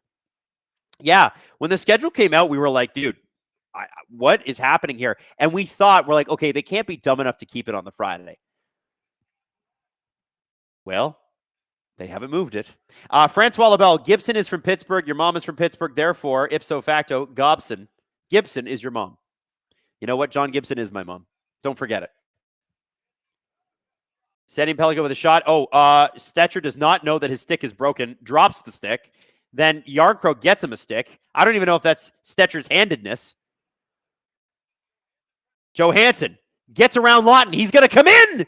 Big save by Joseph Woll. Compher knocking people over. Yarncroke kind of trips Compher. I hope he doesn't get a penalty for that.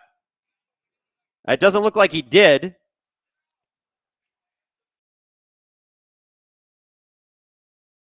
Oh, I think Yarncroke's going to the box here. Because I think he grabbed his stick. I think he grabbed Johansson's stick. He shouldn't have done that. Don't put your hand, you can push off his stick. Don't grab it. Don't be dumb. You didn't need to do that. If you're going to listen, I understand that these things happen in a split second, but a guy like Calle Yarncroke should know a little bit better than that. Push off his body, push his stick. You don't have to put you can even punch his stick, whatever it is. You don't need to grab his stick. It's not if it was directly in front of Joseph Woll and it's between you grabbing his stick or the Detroit player Johansson getting a shot and it's an instant goal, yes, then grab his stick. You don't need to grab his stick. Robert Bett, all the Leafs need is these 2 weeks off of the Olympic break, and they're coming back and steamrolling everybody. Go Leafs, go, baby. Well, it might be too late. They gotta do that. They got to do it now. They got to set themselves up for that, because even if they have a great run all the way to the start of the Olympics, when they come back, they're going to have to win 7 out of every 10 games. It's not easy. It's not easy.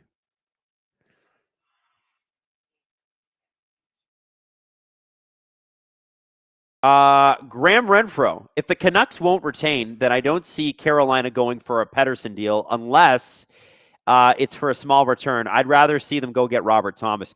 Yeah, you know what's so interesting is it's Robert Thomas and Jordan Kyrou are very, very good players. And it seems like despite that, St. Louis has been trying to trade them the entire time they've been there. You know? I don't know what that is. Man, and I also can't believe how bad St. Louis has been this year. Like, really bad. I think, what are they, fourth last in the NHL? I mean, like, they went to they went to the playoffs last year. They went to the 7th game of the first round. Not an ideal penalty for Calle Jarnkrok, by the way. I understand and respect that he worked so hard, but damn, dude. Ugh. All right, let's see the Leafs kill this one. Lawton sort of does not get possession on that faceoff, but it looked like he had the win. Lorentz creates the turnover. Shot is over the head of Moritz Seider, and Lawton is going to collect this. He's not going to have a real scoring opportunity. He's, the thing about Scott Lawton is he does have he's got deceptive speed. Say deceptive speed 5 times to your computer right now. Deceptive speed, deceptive speed, deceptive. It's hard, right? Red leather, yellow leather. Great play there. We got 35 seconds into this power play. Leafs have already made a change. Waugh and Matthews, 2 centers out. Leafs are a little shorthanded on the shorthanded because one of their guys who usually is out there when he's shorthanded is in the box, and that'd be Calle Jarnkrok. Nicholas says, love the channel, love the streams and pods. What are your thoughts on the Isles? They're amazing. Like, we always knew they had good goaltending, but their biggest problem for years has been scoring goals, even back to when they were going deep into the playoffs with Lou Lamoriello and Barry Trotz. Now they can randomly score goals and have great goaltending, and they have the best defensive prospect since Cale Makar. Like, yeah, I think it's pretty fun to be an Isles fan right now. Schaefer's insane. He's such a great player. I'm jealous. How's that? I'm jealous. I'm big time jealous.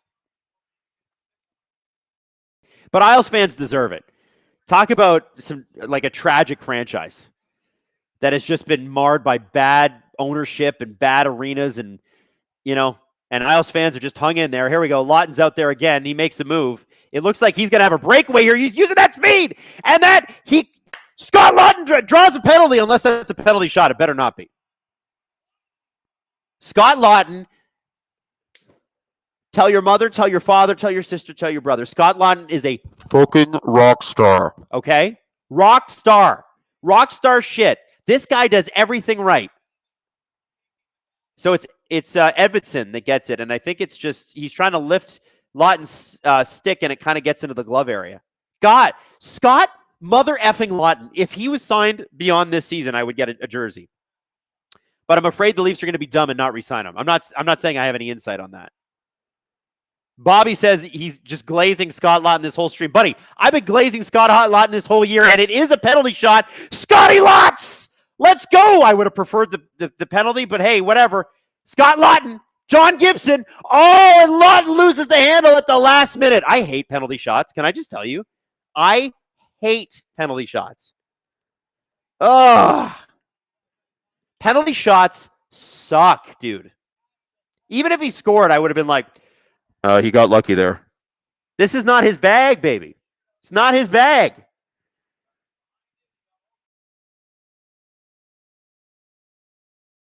Yeah. That's Scott Lawton's 6th career penalty shot. How many of those has he scored on, Matty?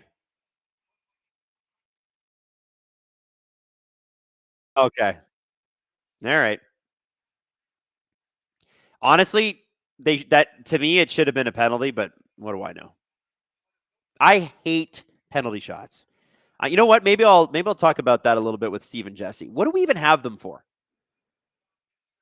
Is a breakaway that much of an advantage, or is 2 minutes?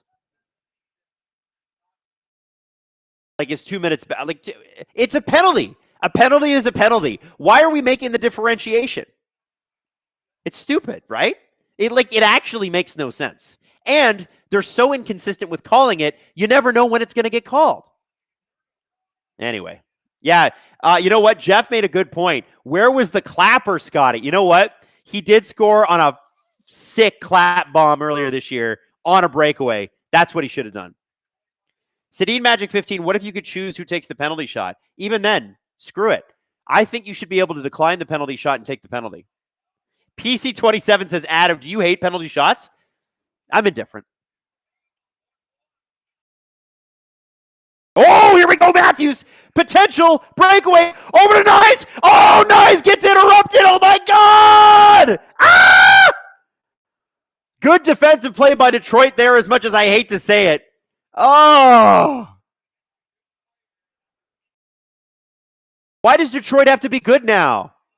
Why can't it be like the last 15 years where they've been bad? Boo, hiss.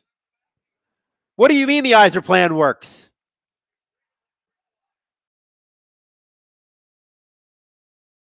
By the way, if Scott Laughton had been if the penalty had been called on the Scott Laughton play, Leafs would still be on the power play right now. Just throwing that out there.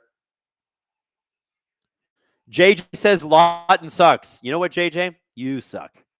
Don't talk about my mans like that.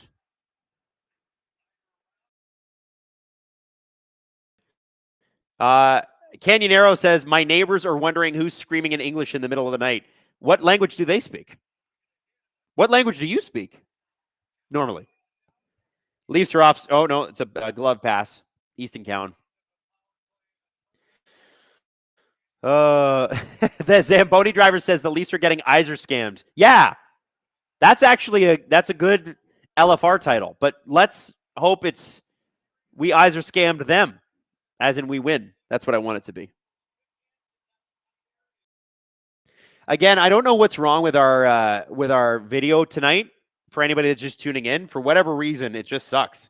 So we're gonna try. I'll reset it in between the intermission, see if we can fix that. But yeah, it's just not great. I don't know if the dog can do anything about that, but we'll see what we can do. Try to fix it for the third period. Maddie's gonna try again. Try again. Carzy111 says, you streaming on a potato? I'm streaming on Rogers Wi-Fi potato. Thank you very much.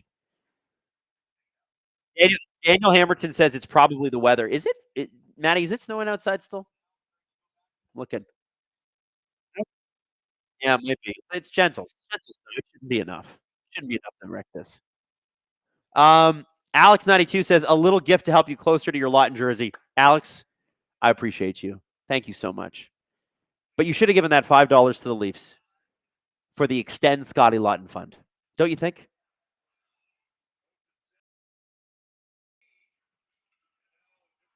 DeBrincat. Shot. Big toe save by Joseph Woll. Kane with a shot. DeBrincat alone. Woll with it. He is stretched out, and the Leafs are all over in front of the net. And he's able to keep that puck out. The last thing the Leafs need to do is let in another last-minute goal, which is what they did in the first period. Otherwise, they'd still be up 1-0. Pokemon Messiah says, what if, for the penalty shot, we have the player who committed the infraction play goaltender for the shot? You know, now we're thinking. Now we're thinking. We're getting creative. I like that.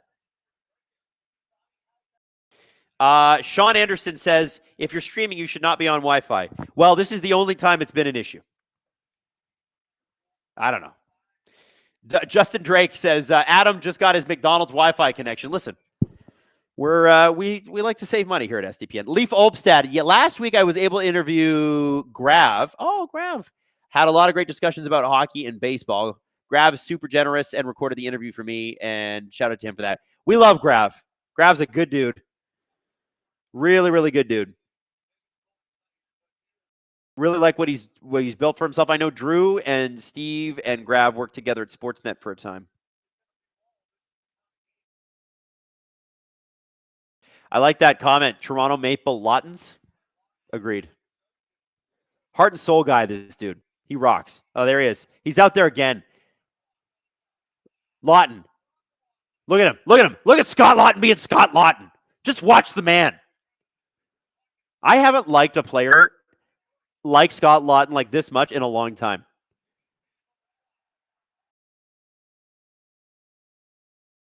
There's Lawton again. Gets the puck up. Great offensive play. Shot.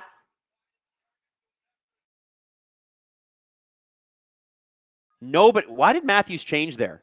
There was 10 seconds to go in the period, and you're in the offensive zone. What are you doing? Owie says, choppy video, Adam, but still beautiful. Thank you very much. Listen, I'm doing my best here. Oh, big hit by Simone Benoit. You've been Benoit, baby. You've been benoited. Oh, and Evanson's getting in there like a, are clean hits illegal, Evanson? Benoit's just laughing at him. Just laughing at him. Ha ha ha. Benny! Benny, baby! Oh, you don't like clean hits, huh?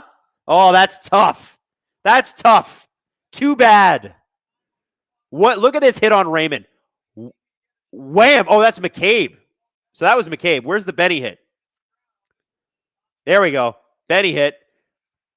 Oh, my God. Lucas Raymond, you got crushed by McCabe and then crushed by Lawton. And Evanson's like, please don't hit my guy. Please, don't hit him cleanly. Good job, Benny. That is how you finish a period. If you can't score, kick some friggin' ass. All right, listen, here's what I'm going to do. I'm going to go to break, and we're going to try to fix this internet issue of ours. And in the meantime, be patient. Please love us. I love you guys. I will see you at the beginning of the third period. Now, let me just tell you this. The clip you're about to watch is, will Dougie Hamilton go to the Leafs? Plus, are we worried about Joseph Woll? Well, based on the first two periods tonight, we're not worried about Joseph Woll. And will Dougie Hamilton go to the Leafs? Not likely. But we still go through the possibilities, and I create potentially my greatest trade proposal to New Jersey ever. Check it out. James Myrtle wrote a piece about the case of Dougie Hamilton for the Leafs. Do you guys like, basically what it would be is that if the Leafs wanted the Devils to retain, they'd have to pay a lot of assets. If they don't want the Devils to retain, the Devils are happy to get rid of that $9 million, and the Leafs could somehow make it work. And I'm not going to get into the full details. You can read James's article. Do you like a fit like that for the Leafs, or is that a rush job bad idea? Well, okay. I want you to have to read the article, but like the only way that makes any sense is trading Morgan Riley to the Devils. Here's the thing. The other thing to keep in mind is that if Tanev is returning the postseason, the Leafs could get creative with the contracts and have Hildeby as the backup. What's interesting is if Tanev is out for the year and goes on season-ending LTIR, the Leafs theoretically have enough cap room to assume all of Hamilton's contract. So that's really interesting and clever and cool, which is how I can guarantee they're not going to do that. He compared it to the Seth Jones deal last year, and obviously the rules are different, but yeah, you know, I mean, that'd be awesome. Not necessarily a stylistic fit. He's a big body, but he doesn't throw it. Yeah, but I can quarterback a power play. Yeah, that would be incredible. I guess what I struggle with Dougie Hamilton is I have zero clue what his trade value is. So, like, obviously, if the Devils retain, that's a shitload of money and a shitload of cap space. That's going to cost you. If you take the full thing, are you getting him for... Apparently, it's relatively little, according to James. Relatively little. So what is that? A second? I have no idea.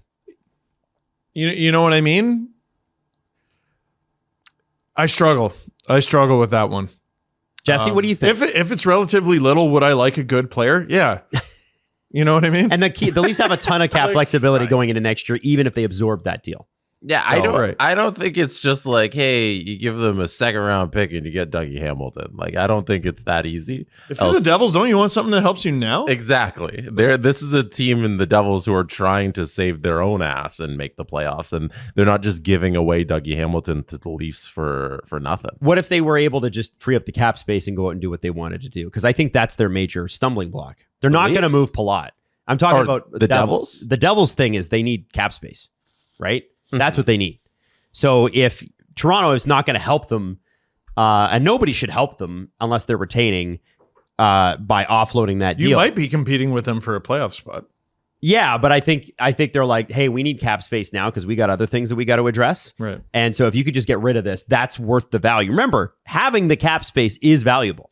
Hugely. Did Dougie... Okay, Dougie Hamilton famously visited museums or whatever. Was that when he was traded from Boston to Calgary? I believe so. Okay, but that means Brad Treliving was probably the guy who traded him. He traded for him, I think, and then also traded him away. Am I getting that timeline correct? Yeah. There's a history there. Would I like a good player who is a right-handed shot and a lifelong Leaf fan? Like, yeah, for sure. If it's relatively little, like, yeah, what are we even discussing here? Okay. Jess, what do you think? I just don't think the cost is going to be something that the Leafs can pay. Like, I feel like some other team's going to, if the Devils are willing to just move off of him, some other team's going to pay more than the Leafs have right now. Like, the cupboards are just a little bare. Also, I don't like the idea of the Leafs sending out a whole bunch of assets. Well, like, Dougie Hamilton's a player who signed through next season, so it's a little different. I don't think the Leafs should be doing pure rentals, and I guess this isn't that in this case. So the Hamilton deal makes sense. I just don't know if they have the assets to get him. So Jacob Trouba and his $8 million cap hit were traded to the Ducks for Urho Vakanainen and a conditional 4th-round pick that turned into a guy who was picked in the 4th round. So it was a 4th-round pick. Like, is that what we're talking about? So that's like a young-ish roster defenseman and a pick. Is it a Benoit? I was kind of thinking Benoit, but I was embarrassed to say it. Well, his name is on the trade board, Well, right? the Devils are soft as shit. Benoit and a 4th for Dougie Hamilton. I'm not saying there's no way. I'm not your retention, right? Because now Dougie Hamilton's $8 million. I'm not saying Benoit. I'm not saying Hamilton and Trouba are apples to apples, but the way this potential deal is being discussed is exactly like that. Like, yeah, we need to get rid of this guy. It's not. Yeah, we're trying to recoup assets. They're like, please get rid of this awful burden on our franchise. And I'm like, Dougie Hamilton? Are we talking about the same player? Yeah. Yeah, I know. What's happening right now? But you also got to consider that the Devils are actually kind of in a shit position. Yeah, well, they can't make any moves to address the needs that they actually have. And defenseman is not a need that they have. They've got a glut of defensemen, and the guy that they want to move on from is the oldest guy. I'm not interested in, like, trading one of the higher end guys, obviously. I hope that is off the table. Like, I would think so. I obviously not Cowan. I really like Danford, and I would hate for that to happen. I don't think you're moving a prospect for. I like a lot of the guys they've drafted. Yep. Like, to be perfully honest, like Tyler Hopkins is doing pretty well. Harry Nancy is having a nice little season. Holinka's having a good season. Holinka looks great. So hopefully all those guys pan out. Is it Benoit on a pick? Is it Benoit on a couple picks? Is it Benoit? That's right. One for one. Would I do Simone Benoit for Dougie Hamilton? Put it in your NHL 25 I tell you right what, now. Or yes. NHL 26. If it's a cap dump, that's what they usually come down to, though, right? No, I know. This is why I'm struggling so much to have this conversation. Like, Dougie Hamilton was a great offensive defenseman 5 seconds ago, and he's struggling this year. And now he's being talked about like a pure cap dump, which is confusing to me. Trying to figure it out. If you can get him for cheap, like asset-wise, yeah, of course you do it. All right. I want you to look in the camera, Adam, and tell the people the Leafs are going to move Simone Benoit for Dougie Hamilton. The Leafs, Simone Benoit for Dougie Hamilton trade is 1-for-1. That's good. Let me give you a 1-for-1. Give it to us. Dougie Hamilton for Dennis Hildeby. Bang. No. Why would you trade a friggin' goalie? We can't stay healthy. Are you out of your mind? Devils don't have a goalie. I don't care. That's their fucking problem. Why am I helping them? I'm already helping them with Dougie Hamilton. This is the strangest. No fucking way. The Leafs do not have...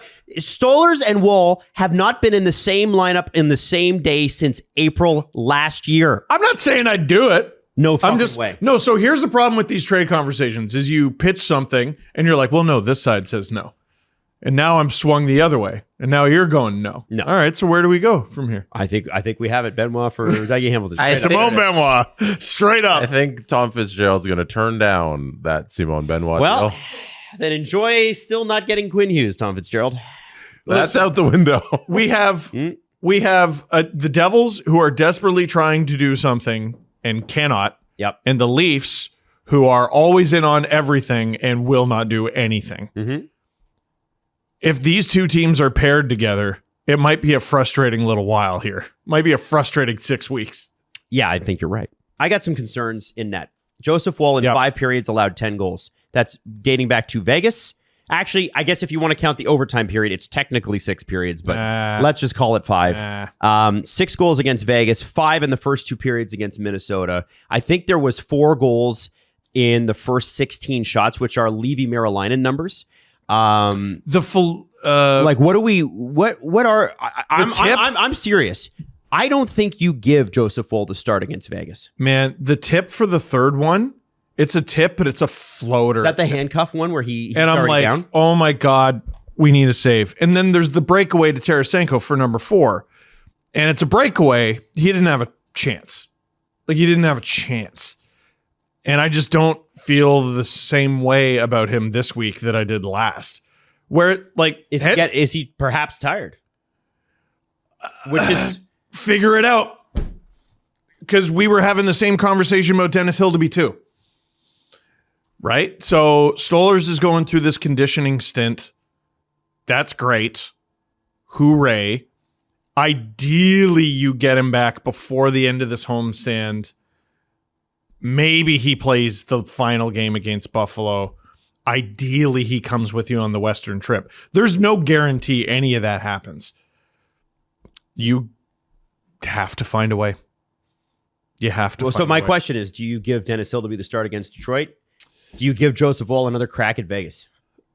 Yeah, you do. Yeah, that's the order I would go in. Yeah, for sure. Listen, you need him regardless. Important, so you need a better goalie in there. He's got great numbers this season. We pay you millions of dollars. Here's a chance to prove yourself. You know, like it's you.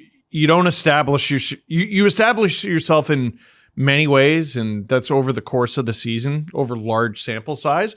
You also establish yourself in the big moments where the Leafs have wilted.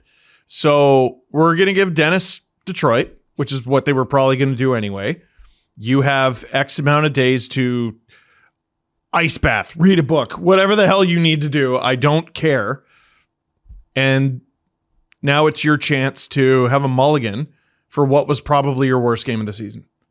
But like those 2 games that are coming up, the Detroit game is the more important game in actuality. Yeah, but I don't even think like Joseph Woll would even think about it like that. Like he's going into even if they are both important, they're kind of equally important, just important in different ways. So I don't know. I think you're just giving him the regular schedule here.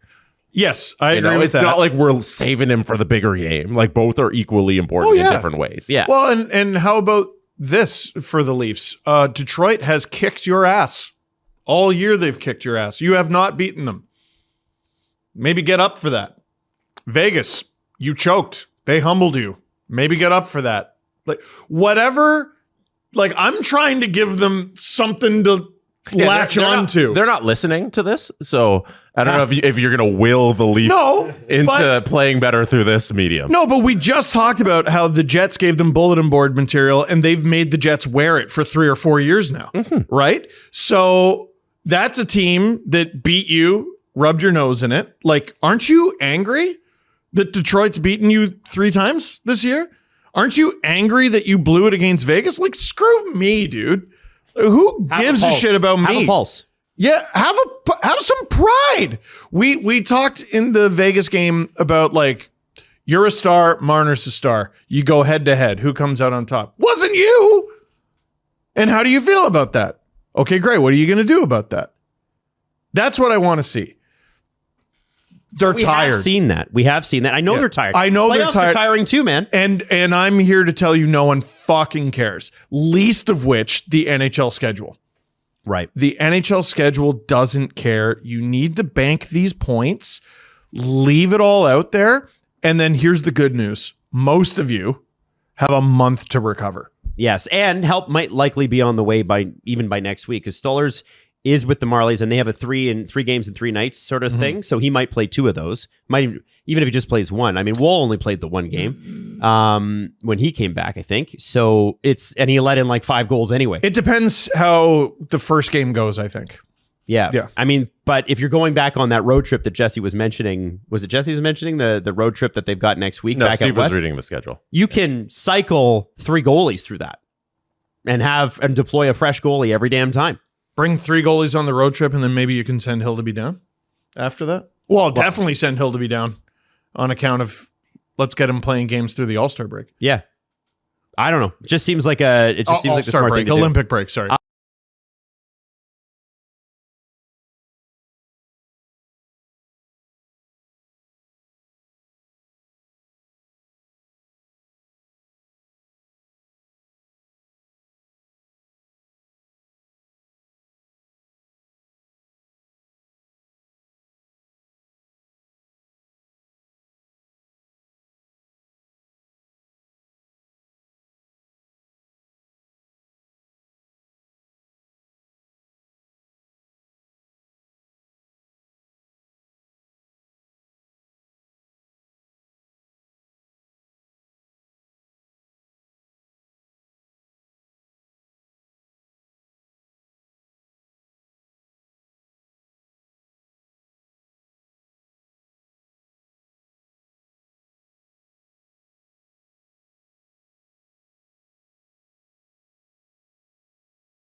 Hi, everybody. Can you see me, hear me? Am I here? Do you love me? Did you miss me? Anybody? Hello? Am I on the screen? Yeah. Hey. All right. Oh, well, listen, it wouldn't be an interesting day of hockey if we didn't have tech issues, but we did. Woo! Anyway, the picture is cleaned up. The audio works. So the audio didn't work in the first period. The video didn't work in the second period. I can hear Steve and Maddie talking in my headphones. They're like, hey guys, I got stuff I gotta tell. They're whispering. They're like, Adam, you're so sexy. Adam Wylde, what a great chin. What a strong pair of arms. Anyway, I'm here. And it looks like we got it sorted out. Maddie says I look fantastic. It doesn't sound great. Listen, we got it figured out partially into the third period. I feel like that's pretty good time, right? Audio wasn't great in the first. Video wasn't great in the second. Third period, let's bring it home, Toronto Maple Leafs. Saved by Joseph Wall. Soderblom with a rebound. And Nick Waugh is behind the net with the puck now. Benoit, who is enemy number one. Chris Johnston, NHL injury viz on Blue Sky is a really good tracking injuries. Leafs currently are 11th in man games lost with 172. Florida with 265.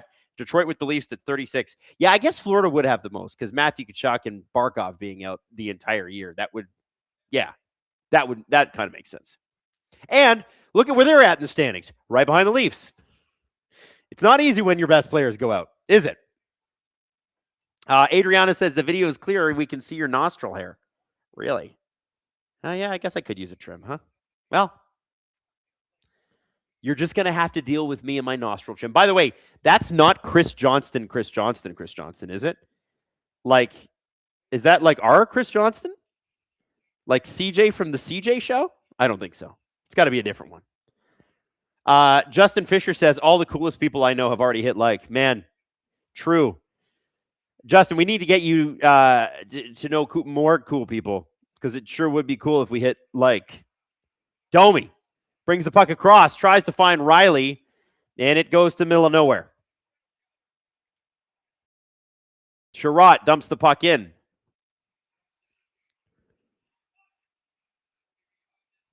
Domi bringing the puck out into the Detroit zone. Domi still with the puck. Makes a pass. It kind of hits the side of the net. Tried to find Matthews. That kind of goes nowhere. That's sort of a dead zone play by Domi. I don't love that. I think what he should have done right there is just fire the puck in once you get across the blue line. He kind of carried it for a little too long, and it allowed Detroit to react and therefore get on him. Marco Kasper looking for a rebound with Joseph Woll, but Woll's got it with the glove. Francois Labelle says 900 views, but just 400 likes. Wow. I thought you guys liked me. If you don't do it for me, do it for the Mad Dog, all right? Who fixed all of our tech issues tonight. Damn. How you going to do us like that? Chris Lonsdale says, can Matthews get a goal for me tonight? I don't know. Can he? Did you ask him for one? Hockey Freak 1028 says, I hit the button twice because I like the stream so much. By the way, fun fact, my first email account was HockeyFreak78. I made it in grade 5. It was a Hotmail account. So, Hockey Freak, you and I have that in common. Jay Sizzle says, if the Leafs win the cup, does Scotty Lotz get the Conn Smythe? You betcha. Just on vibes alone. So wait, hold on. Matthew Knies has gone to the room too? Oh my God. Well, that is less surprising than Oliver Ekman-Larsson because we know Matthew Knies has been struggling for a while with this injury. He did not need to play Monday, decides to play Monday, and he can't even make it through this game. And Scott Laughton, I think, has been taking shifts alongside Austin Matthews because Scott is a god amongst men. Alex92 says, if you don't like the Leafs loss, if you don't hit like the Leafs loss will be on you. Whoa, that's true. That's true. If you don't like this stream and the Leafs ever lose again, it will be on you. It will be your fault. Remember this moment. Leafs down 2 men tonight, 1 on forward, 1 on defense. OEL out. Nyes out, although we don't have confirmation that Nyes will be remaining out.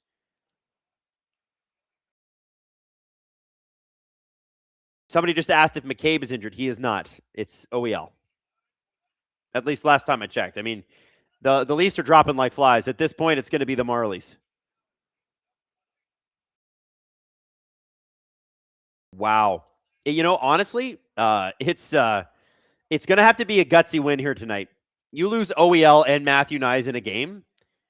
Is McCabe injured too? Maddie, can we check with Jesse on the text messages? Can we find out if McCabe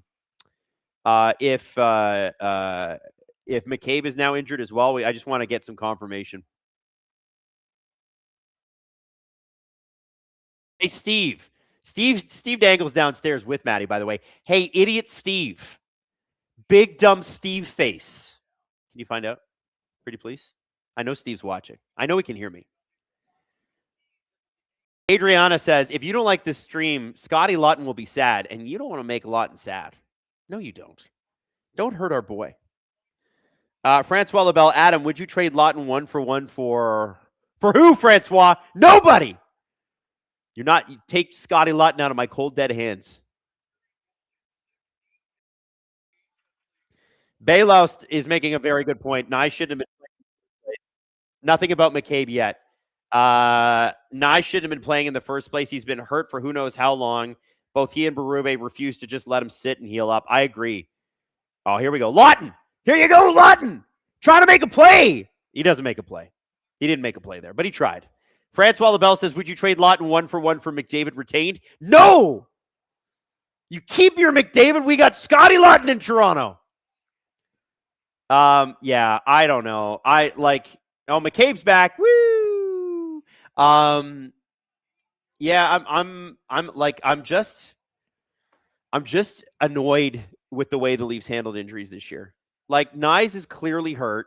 He was a 0 ad on Monday's game against Minnesota. You could have put Quillen in, and now he's playing a really important game versus Detroit that he can't. Like, I don't know. Like, it is not, as much as they say it's super hard to do this. One of the things that we used to say early on in the STP's career is, no, it isn't. Yeah, okay, you can learn some strategy and stuff like that. But sometimes the simplest decisions are the ones you should friggin' make, dude. Justin Drake, we're fixing to hear Steve come flying upstairs after that chirping at him. He wouldn't dare. He wouldn't dare. He's afraid. He's scared. Robert Bet, Benoit threw a Kachuk every open ice hit. From now on, I'm calling it Kachuk. So you want him to hit Kachuk open ice? I would like that too. Doug Leafan says, yo, tell Steve not to clog the toilet. If you know, you know. Those are for the OGs. Those are for the OGs. Is Nyes back on the bench? Come on, Nyes. Finish this game. It's a stuck pixel says, you know what's hard? Going to work every day and not making millions. Yeah. Yeah, it is. True. Alex92, injuries are not an excuse, Trash Panda, but they certainly don't help. Oh, no one's excusing the Leafs. No. No. I'm doing the Brian Windhorst. No. Not an excuse. It's a factor. Win this game. Who cares? Win. What I get annoyed by, though, and it's something that I brought up earlier when we were talking about Braden Point, and again, something Steve was talking about years ago in the playoffs when Tyler Johnson had a wrist injury, and Tampa was playing him anyway, and he wasn't good. And he's like, okay, so you're telling me the guy on their AHL team in Syracuse can't give you more than Tyler Johnson at like 50%. I just don't believe it. And I agree. I think Jacob Quillen could come in and be not a huge factor, but something. And then you're definitely playing Nyes against Vegas. So like, when's he supposed to rest? Then you got Colorado on Sunday. Like the games only get more important from here. Every other day these guys are playing. I think it's for the rest of the month. Oh, wow. Joseph Wall stopped a floater there. Detroit low-key has been pretty good this third period. Sandine Pellica with a shot in. Good save by Wall. Wall's still looking a bit erratic on his posts. I don't know if you guys are clocking that as well. Last couple of games, his posts have been a bit weird. His positioning on that shot was good. I'm watching that. Robert Bet, I mean, any open ice hits in general. Listen, Simon Benoit can throw and as many open ice hits as he wants. Weird to see Simon Benoit on the CJ Show trade board for the Athletic. Chris Johnson's trade board. But Benoit's name is out there as a potential trade chip for the Toronto Maple Leafs. You know what it means. New Jersey, call us. You know you want them. Tavares wins the faceoff draw. In the Leaf zone, back around to Nyes, who is back on the ice.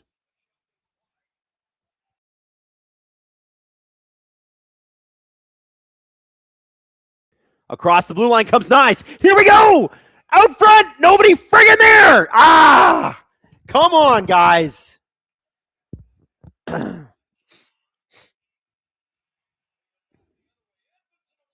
Everton. Hey, Adam, what do you think about sending Yarncroke to the moon, bring in Quillen, and swap Lawton and Nyes and give Nyes a break? Well, Nyes can't win faceoffs. Also, why do people hate Yarncroke? He's a defensively responsible winger on your fourth line. Like, why does he get so much hate? I don't understand it. His contract is, I guess, a little too expensive now, but he's in the last year of the deal. Like, it's $2.1 million. What are we expecting from this man? Like, I don't understand. He also set up a goal tonight.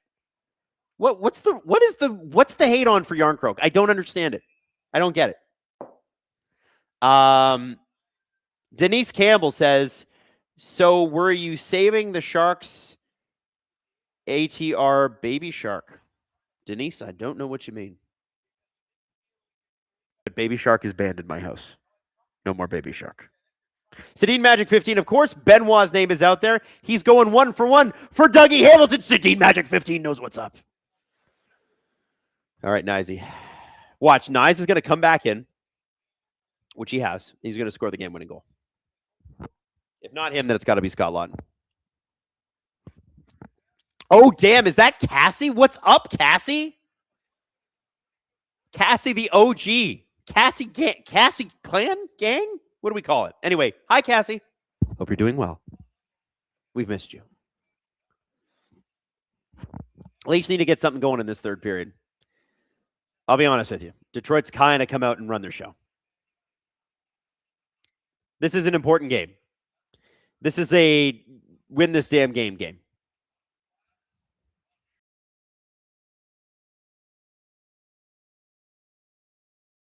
Adam, I wonder if people are upset because they traded Dewar and kept Yarncroke. Yeah, so I had to look at Dewar's stats, and listen, they're good. He is scoring more. Yeah, I mean, sometimes you make those mistakes. I don't think Berube liked him. Flat out. I don't think he thought that he was good. And, you know, most of the guys the Leafs have moved on from in the Berube era haven't been.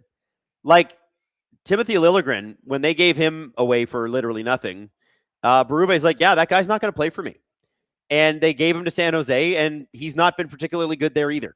But they have nobody on defense in San Jose, so he's going to play. He's not... Liljegren to me is not much more than a sixth or a seventh defenseman who's kind of soft but can move a puck, and gets paid way too much money. Oh, out front, Pat Kane, but McCabe is there. So, yeah, I mean, I guess we can get upset about Connor Dewar. Remember too that Connor Dewar's playing in Pittsburgh, right? Like he's gonna get more ice time there. Bad players can score in the NHL. And he's not a bad player. That's not nice. But what I mean is that, like, remember, this is Ryan Dzingel once had 20 goals in the NHL. it doesn't mean that it's like, wow, we really missed out on a guy there. And Connor Dewar in Toronto, with the depth they have at forward, which is far better than it is in Pittsburgh, the season they are. But, objectively, if on the depth chart, if everybody's healthy, Dewar is not going to get scoring opportunities. Justin Drake says, if you're right, Adam, about Steve not coming upstairs after you chirped him, isn't that bad juju on the Leafs? I don't think it has anything to do with the Leafs. The Leafs control their own juju. I think it's just Steve's scared, man. You gotta call it what it is. Francois Labelle, this is an important game. Detroit has to lose in regulation. Wink, wink. Francois Labelle, Habs fan. Greg Knight says, but Holmberg is an Olympian and Yarncroke is what? So yeah, the Holmberg thing, I will listen to that. Because he signed for like $800,000 too. And he's looked really good in Tampa. In Toronto, Holmberg was a guy. Not much going on the offensive side of the puck, but a useful guy. I'll listen to that. But okay, so then you re-sign Holmberg. Then you've got Yarncroke and Holmberg. You still have Yarncroke, right? I don't know. It's just not like I can't get out of bed to get upset about that. You and I both know that Holmberg, Dewar, Yarncroke, they could play all 82 games together. It isn't going to make the difference. If those are your game breakers, your team sucks. And Holmberg looks good on a good team. Good for him. Dewar looks good on a okay team in Pittsburgh. Good for him. Yarncroke looks okay on a Leafs team that's okay too. And his salary comes off the books July 1st. I don't know. And David Kampf. Buddy, I saw David Kampf's name come up in the chat there. David Kampf. It's not going well in Vancouver. Insignificant Nick says, I refuse to believe Holmberg and Dewar would be doing anything on the Leafs today. Insignificant Nick, you're correct. I agree. And here's the thing. You keep Dewar or you keep Holmberg or you keep both. Easton Cowan is probably sent down to the Marlies at the beginning of the season. Doesn't get the chance. Oh, it's 1.55 for 2 years for Holmberg? Yeah, what? Guys, we can't, unless Holmberg is going to get 25 goals this year, I don't think we're worried about it. Dewar too. I'm happy for their success, but that is not making the difference on this Leafs team. It's not. Holmberg is awesome and on our third line with Gord and Gergensons. And Yanni Gord is the awesome part of that line. And Zemgus Gergensons too. Now, somebody in the chat saying I miss Hyman. Amen. I think, doesn't Hyman have 17 or 18 goals since coming back? He's been insane. Great fantasy pickup. Tyga says, why does the best hockey podcast have to be Leaf fans? It's inevitable, baby. We're in your walls, baby. We're everywhere. We're a disease. Nice. To Michelli. To Riley. Back in. To Nyes behind the net. Cuts back. Doesn't know that Tavares is there. His helmet is off. He's got to leave the ice. That should be a penalty. Edvinsson took his penalty, his helmet off. Stupid. I can't believe that. Just silly. How is that possible? Look, watch. He takes his helmet off. He takes it off on purpose. How is that not a penalty?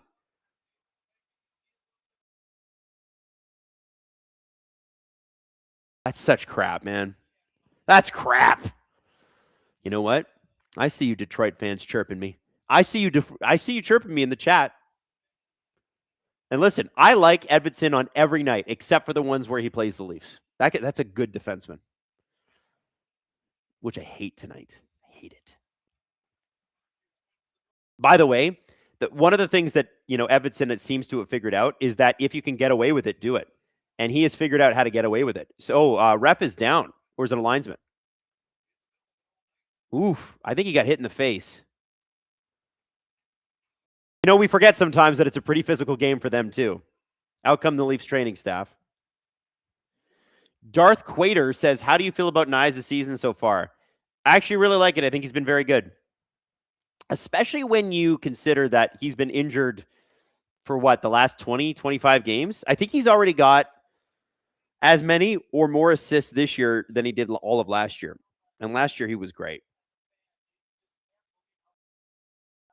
So Matthew shot the puck. Oh, and it went off the defenseman's stick and hit the linesman. Oh, that's going to be a nice bruise. That hurts, man. That hurts. Maple Dog said Matthews did that for all the fake puck drops. All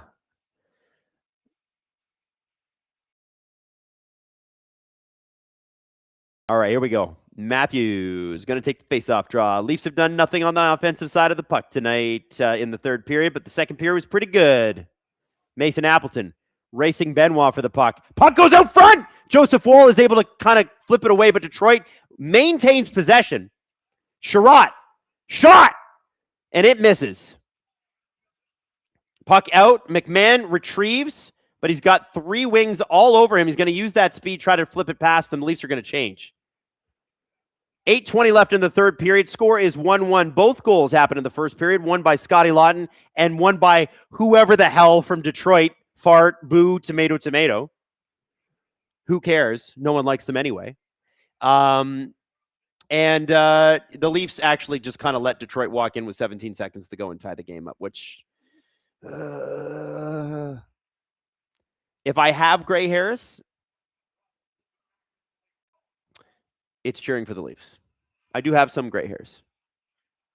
Francois Labelle says, where is the Habs fan in the poll? I don't know. I didn't even see what the poll was. What's the poll say? Are you a Leafs or a Red are you a Leafs or a Red Wings fan? Leafs 67%. Shut up with the 67. No more 6-7 and no more 1967. I've had it.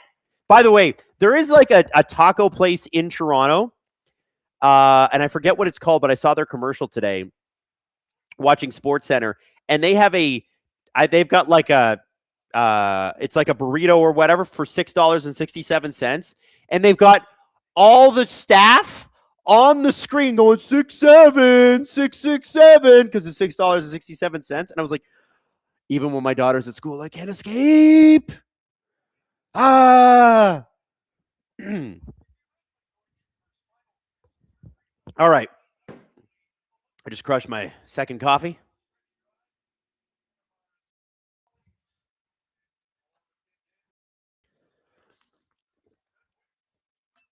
Oh my God, the 6-7s in the chat too. Stop it. Stop it. How dare you all? How dare you? 7 minutes left to go in the third period. Detroit stinky wings being stinky. Leafs, gods among men. There's Scott Lott, the god, the lead god. He's the Zeus. Justin Drake, option advance to round 2 on the poll. Boston Bruins fan. Hey, the Leafs have been to 2 round 2s in the last 3 years. Don't be talking smack, yo. All right?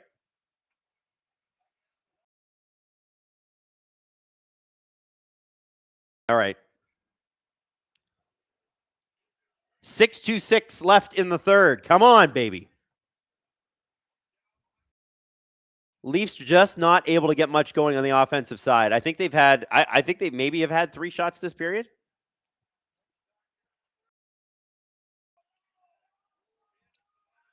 Sherratt. Puck around. Detroit's going to clear the zone. Michelli intercepts midair. Gets the puck to Nyes. Nyes not ready for that pass. Leafs are going to try to reload. Tavares makes a quick turn. Looked like he was going to pass it off to the defense. Not so. Over to Nyes. Back to Tavares. In front. John Gibson shuts the legs. Oh, they came awfully close there. That's the best chance the Leafs have had all period. Great play by Tavares. Fooled a couple of Red Wings forwards in the neutral zone, and it created a pretty good opportunity for himself. And a good save by Joseph Woll on a Rasmussen shot. Brandon Pragum says, what would a return for Stolarz look like? Hamilton with retained, Braden Shen. Realistically, what do you think Brad could do? And throw in Philip Myers too. Return for Anthony Stolarz is nothing. Nothing. Let me ask you something. You're an NHL general manager. You need a goalie. You're looking around the league. The only goalie on CJ's trade board, I believe, was Jordan Binnington. And you're not trading for him because he's got an .850 save percentage. I don't care how good he does at the Olympics. No thanks. Anthony Stolarz signed an extension at the beginning of this season, which has not even kicked in yet. Anthony Stolarz missed 6 weeks last year. He's missed 12 this year. He's had both knees reconstructed over the course of his career. And he had a pretty nasty concussion last playoff. Am I making this attractive to you as a general manager yet? Now, when Anthony Stolarz is playing, fabulous. Awesome. And a great dude, too. Love him. It's if Anthony Stolarz can play. And are you committing to 4 more years after this one of Anthony Stolarz? Not until he starts playing hockey. Not until he gets a clean bill of health. This is why I find it funny. Like, listen, I'm not trying to take shots at my media colleagues. Like, I know Nick Kypreos specifically has been a guy who, Nick, I respect immensely. And he's been saying, well, at least need to train a goalie. Who? Hildeby's too young, not proven. Joseph Woll is prone to injury. Anthony Stolarz currently is injured and has spent most of the year either not playing well or injured. What do you expect to get, guys? Sometimes you just got to have 3 goalies, like Carolina did for so many years. Remember when they had Antti Ranta and Freddie Anderson, and then was it Kachekov that came out of nowhere and was their good third goalie? Sometimes that's just what it is. Like, we're not playing EA Sports NHL 26. You don't have to have a clean lineup. You're going to use a lot of people. And Anthony Stolar's return at this point, you probably couldn't get a return. And that's not because he's not a good goalie. It's because every team that looks at him goes, yeah, but is he going to play? Graham Renfro, I said, never said thank you for taking Primo so that we could get Brandon Bussey. Thank you. I know.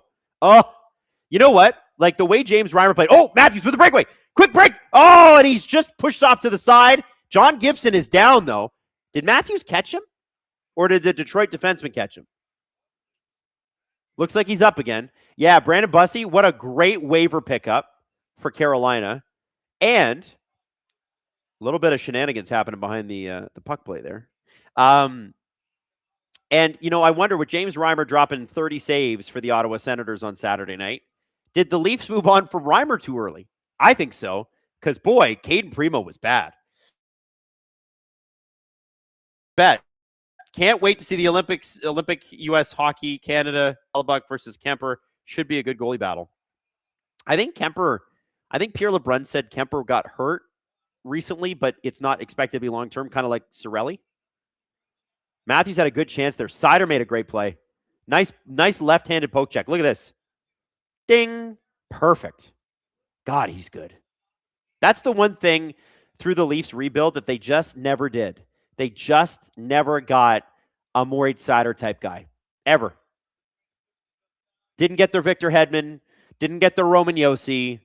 They were like, no, we have Morgan Riley. Shut up.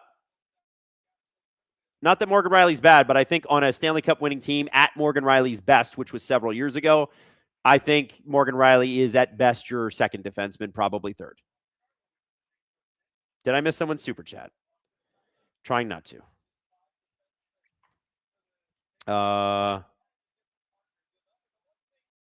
Hear me out. Dallas trades for Kadri. Don't ask me how, LOL. And then has Kadri and Rantanen. I feel like it's the best and worst idea. They'd be such a group of bastards. I don't think Dallas can afford that. But it's kind of fun, Emily. I like the idea. I just think like they're going to try to, I think they're going to try to get Jason Robertson re-signed here this summer. So, yeah. Francois Lebel, I could have told you Primo wasn't good. You could have told Treliving Primo wasn't good, Francois Lebel. I am not the one who makes the waiver claims, despite the reports. I know I seem like a very important man when it comes to the Leafs. Super important guy. Big with management. Yeah, I don't make any of those decisions. And you know what? Caden Primo's AHL numbers were beautiful last year. You sort of see the reason why you would take that, but not good at the NHL level. Sometimes it's like there's certain guys in the AHL that are just flippin' awesome. They'll go to the KHL sometimes too, and they'll be awesome there. Just not NHL players. Oh, Robertson's going to, thought he had a break there. Poke check by Benoit, turned over to Waugh to Robertson, Robertson to Cowan, Cowan carries across the blue to Robertson. Bit of a weak backhand, it was a bouncing puck. The great Baden, does Riley get traded? I don't think so, at least not till the offseason. I wouldn't expect to make any sort of big trades. I just don't see it happening. Pretzel Hunt says, it seems like the KHL is a different game, though. It is a different game. Lower scoring, bigger ice. Guys like Tim Stapleton, who had pretty good NHL careers. Tim Stapleton is like a KHL legend. Absolute monster. Smokewater 18, and we're talking about great AHL players that couldn't hack it in the NHL. TJ Brennan. Good pull. TJ Brennan was like a very, very good offensive defenseman, but asking him to actually play defense, TJ Brennan should have been a forward, is my point. He's like the Daniel Sprong of defense. Only offense. Brandon Pragum, build a brothers team, Shens, Kachucks, Felinos. During a live stream, are you crazy? Well, you need all 5 setters. You'd need at least 2 Gretzkys, because Brent Gretzky played. You need both Lindrosses. You need both Kachucks, because we're talking brothers, right? Who else we got? I'm trying to think of who else. I don't even know who the Drydens. Ken and Steve Dryden. You'd have pretty good goalies. Yeah. Sedins. Yeah, good call on the Sedins. I think you have a pretty good team, actually. Robertsons. The Robertson, all 3 Stahl brothers. Oh, this is turning into an all-star team. A lot of Hall of Famers. Oh, my God. Rebound just sat in front of Joseph Woll. He was out of position. No Red Wing there. Thankfully, Brandon Carlo was the first one to it. Monaco forever. Hilarious Hudson and Caulfield scored in Minnesota. Hey, baby. You got to do that. All the Hughes brothers, too. I guess you technically could use Cole Hudson, and he's got a brother who played in the ECHL, I think, with the Leafs organization. And Lane Hudson and obviously his brothers. I don't know that his brother, who's the one on Edmonton? The Hudson on Edmonton. Has he played in the NHL yet? Both Tanev brothers.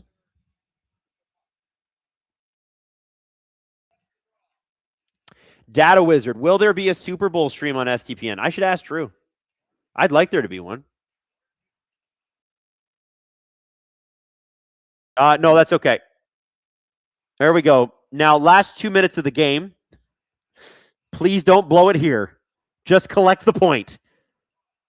Collect the point. Leafs cannot get this puck out. Come on. Steve Dangle running up the stairs. Come on, boys. All right. Are you here? All right, 133. Steve, what's your prediction for the last 90 seconds of this game? My prediction. Yes, you're going to smell my onion burrito breath? You do have onion and burrito breath. Yeah, man, I'm sorry. Yeah, I thought my coffee bread was bad. Was that? I just burped. Oh, God. I'm not going to regret coming up here because, man, can I tell you, like from when you started doing streams to now, you get after it now, eh? What do you mean? I downstairs, I can't tell what you're saying. And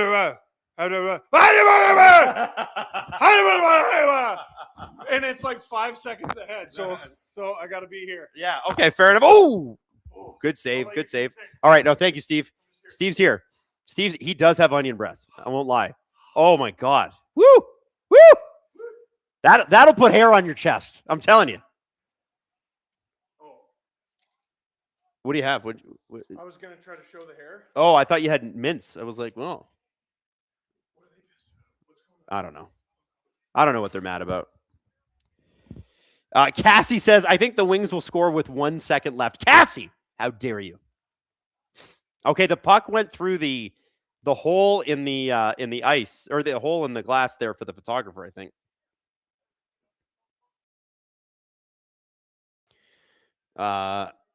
Zamboni driver says, I can smell Steve's breath from here. Steve just exhaled deeply. That That's okay. I don't care. Steve's face in the camera. LOL. DeBrin Cat goal incoming. What is Dangle doing at your place? Well, Stoner fan, it's not my place. It's our place. This is SDPN. Steve is at work. And Steve is shooting something super uber cool that I don't think is going to be announced till tomorrow. 4 a.m. tomorrow morning, there will be an announcement, and Steve will be able to tell you what he did today and what he's doing tomorrow, too. It's 2 days of shooting. Imagine Steve Dangle working 2 days in a row. I can't. Not I, it's Steve. This must be important. Scott Lawton's going to take this face off. Our God. And the linesman's just going to put snow in his pocket. I can't stand when they do that crap. Drop the puck. 53 seconds to go in the third period. Wall handling the puck behind the net to Jake McCabe. You think McCabe's going to rag this? Because he should. Puck goes deep, and it is into the crowd in the Red Wing zone. I'm not sure if the faceoff is going to come out or if it was deep enough that it will be. I think it was off a Leaf stick, so it probably comes out of the zone. 40.6 seconds to go. Justin Drake. Steve came upstairs after Adam chirped him. Yes, Steve. I was going to say he's not going to rag it because the Leafs want to beat them in regulation so they could eventually catch him. Well, that's true, but I mean, at this point, you're like, let's get the point. You know what I'm saying? The point. Just get it. I don't see. Here's the thing: if the Leafs have Nylander in the lineup, I like their chances in overtime. But without him, yuck. Stetcher is in deep.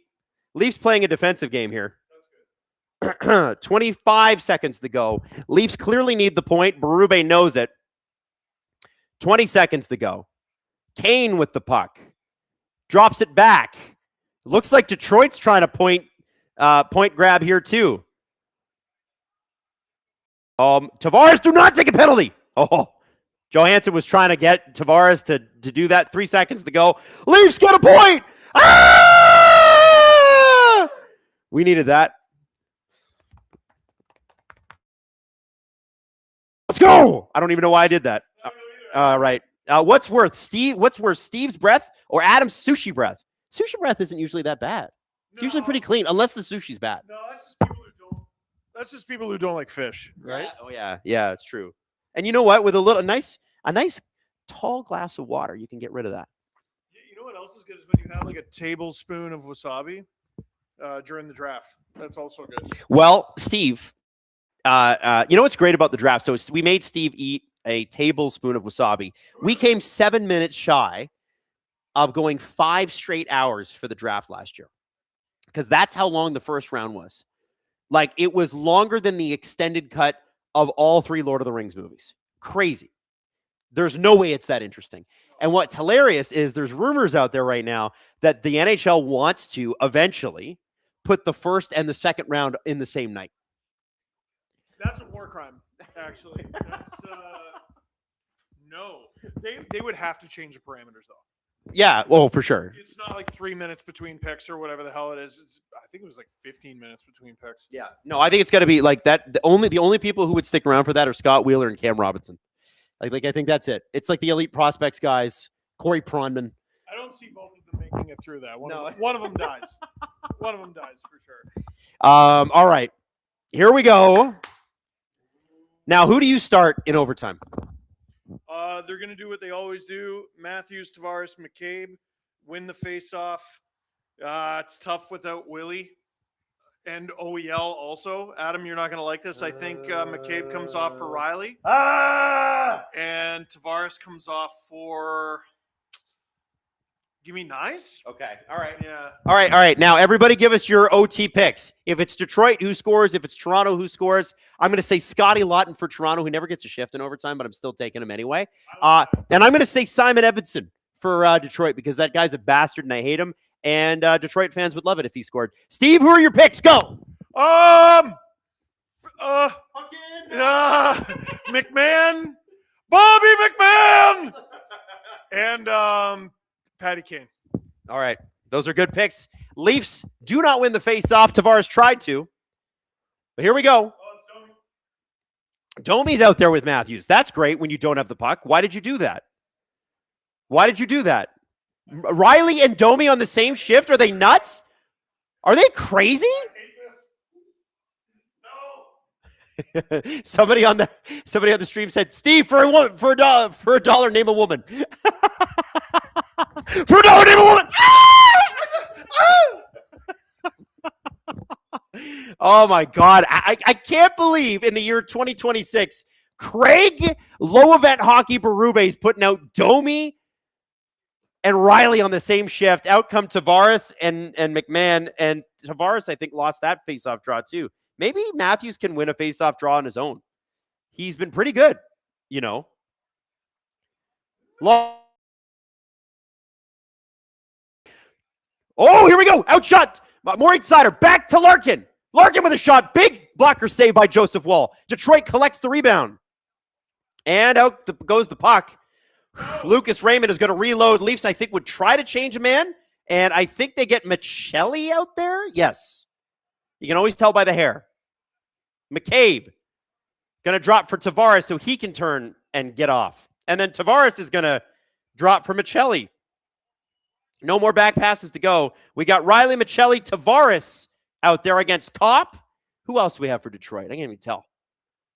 Total Malarkey says, I was at day 2 of 3 of the NFL draft last year in Wisconsin. Y'all ever watch that draft? And if so, any notes on how we could transfer and improve the NHL draft? Let me tell you this. The NFL draft is all entertainment, baby. It's all hot. Oh! So everything the NFL draft does, the NHL should try. Whoa! Oh my God! I was dead! Oh! Big save by whoever the hell that was. I think it was Tavares. Wow! Morgan Riley, dog. That was, you know what? That was Nick Robertson. Nick Robertson in behind Wool. Wool! Oh, and that shot misses. Michelli grabs it. No! Out front! Ah! No! No! Oh, thank God. Oh, my God. It's an absolute tire fire in front of the Leafs net. Bad change by Robertson there, but Matthews is out on time because Detroit was changing too. Kane, out front, shot, saved by Joseph Woll. Here we go, back up to Matthews. Matthews is going to be one-on-one, cuts across with a move, shot. Oh, and he just misses the glove of John Gibson. Oh, out comes Domi again. 2 minutes and 30 seconds left in overtime. Patrick Kane collects, crosses center ice, in on Matthews. Matthews grew up watching Patrick Kane and loving his game. Stetcher out there.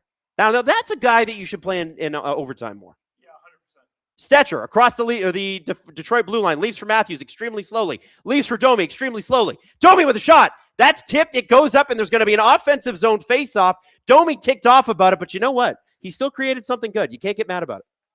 Can't get mad about it. Can't hate. You think you put Lawton out? Put Scotty Lotz out? Morris and Matthews have been playing this whole overtime. You need another center out there. I don't think you put Tavares out here. But he think did. That's a He mistake. did. I bet he did. did. I bet he did. I don't know. Yeah, Fuck. Tavares. Oh, whoops. Tavares, Cowan. It's okay. See, if Cowan can play overtime, I think Lawton can too. All right. I also love... Oh no, Easton! No! Larkin scores. Steve, it might be time. It might be time. It might be time to have the Easton Cowan conversation.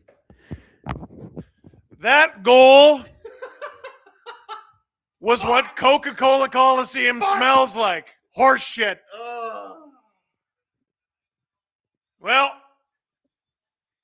have fun on the bus, kid. It's tricky. You got to learn. I mean, listen. Cowan's going to get the gears. He should get the gears. He should get the gears. Another ozone penalty, 3 out of his last 4 games. It's no good. Like, that's a terrible effort there as well. They played a very, very good game. Third period completely wilted. And what were the shots in overtime? 7-0? Yeah. That's garbage. That's garbage. So the kid's going to get it. He deserves it, but there's plenty of deserves it to go around. Man. That is a boy versus a man, unfortunately, with Sider. Oh, and it's Larkin too. Yuck. Yeah. Ryu says that's German engineering. Yeah. More 8-sider, dude. Francois LaBelle says no. Cassie says game over. $2. Thank you, Cassie. I appreciate you. You know what? I'm happy with the Leafs' effort tonight, but like, it's this game comes down honestly to two dumb Leaf plays.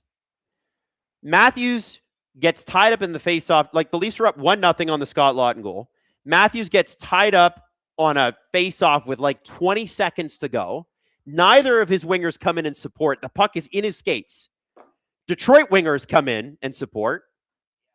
Down the ice goes Detroit. They score with 17 seconds to go. Leafs can't get any offense through John Gibson the rest of the game. They had a really good second period, though. And then in overtime, it's you know, like I actually don't understand why you don't put Laughton out there. The guy scored a goal earlier in the game. He's had wicked speed. He scored it, created a ton. I don't understand it. Cowan gets another shot. All right, here he is. Here's Steve Dangle. I tell you how bad it was to have Tavares out there. I would sooner put Domi at center in that situation. It's 3-on-3. Have him take the faceoffs. He's not bad at it. If you're that against putting Laughton out there, put Domi. You can't put Matthews and Tavares. What's the goal? Like what's the plan here? Every shift? Also, Tavares is kind of slow, especially against a pretty quick Detroit team. You put him out there for the opening draw. Why do you sub him off? Because he's great? You sub him off because he's great at this? Come on. Chief has to wear that a bit. Kind of a coaching thing. He has to wear that a bit. I mean, I don't know if it would have made a difference on this particular play, but that's a bad choice. Can I tell you something? It was fun to have you here. Thank you. I really enjoyed that. I thought I might be a nuisance. No, here you can come in closer. Come in here. There you go. Always coming closer. Yeah. You know, it's fun having you here. It's nice. Usually, baby. Oh, I thought we were doing the. You're talking about Tegan and Sarah. Yeah, I was doing Dirks Bentley. Oh, I feel like laying you down. You know that song? Come a little closer, baby. That's from my Calgary days because it's cowboy. Speaking of, listen, there's some super chats we need to get to. See Showtime says, why do they refuse to use McMahon in OT? Steven. That's a great question. He's the only one with speed. He's got straightaway speed, but I don't know how dynamic of a skater he is. They obviously don't trust it.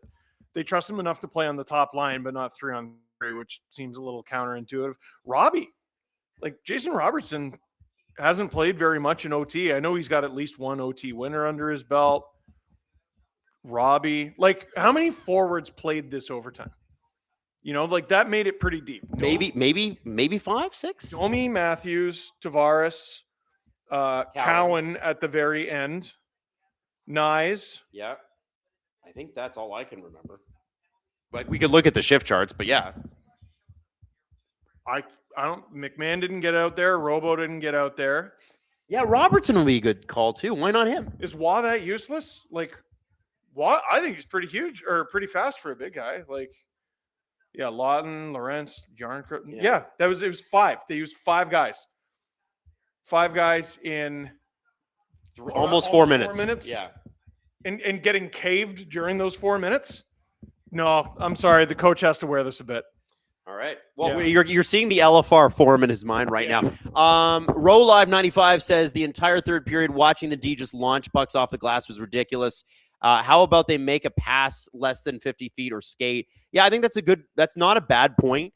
And I also want to say that I think I'm just going to turn this volume down. I think that I think that the Leafs defense is just, you know, without OEL on it, it's going to be pretty bad, guys. Leafs take out of a possible 8 points against Detroit this season, they took 1. Super cool. Oh, did they? Oh, points then. Toast Strander says sweep. John Gibson 86 says going to my first Leaf game on Friday. I thought you went to your Leaf game tonight, John Gibson. Anything that I must do besides the Hall of Fame?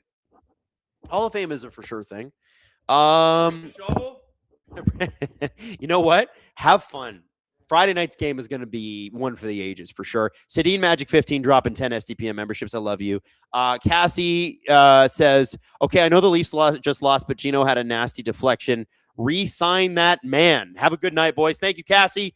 And I think Gino is going to re-sign in Pittsburgh and for a lot less money because teams outside of Toronto get that, Mac Attack 19. That is Captain Larkin to you, Steve. The Trash Panda says, the guys are 0-1 on the Adam and Steve watch-alongs. We need more of these streams, by the way. We love it. Boo says, Domino was hoping for the Leafs to win tonight because I'm going to go watch the Scepters lose tomorrow to my Golden Eyes. Yusuf Rashad says, I don't want to beat a dead horse, but the Leafs have been swept for the season by Detroit. Aren't they great? Also, hi, guys. Yeah, Detroit are great this year.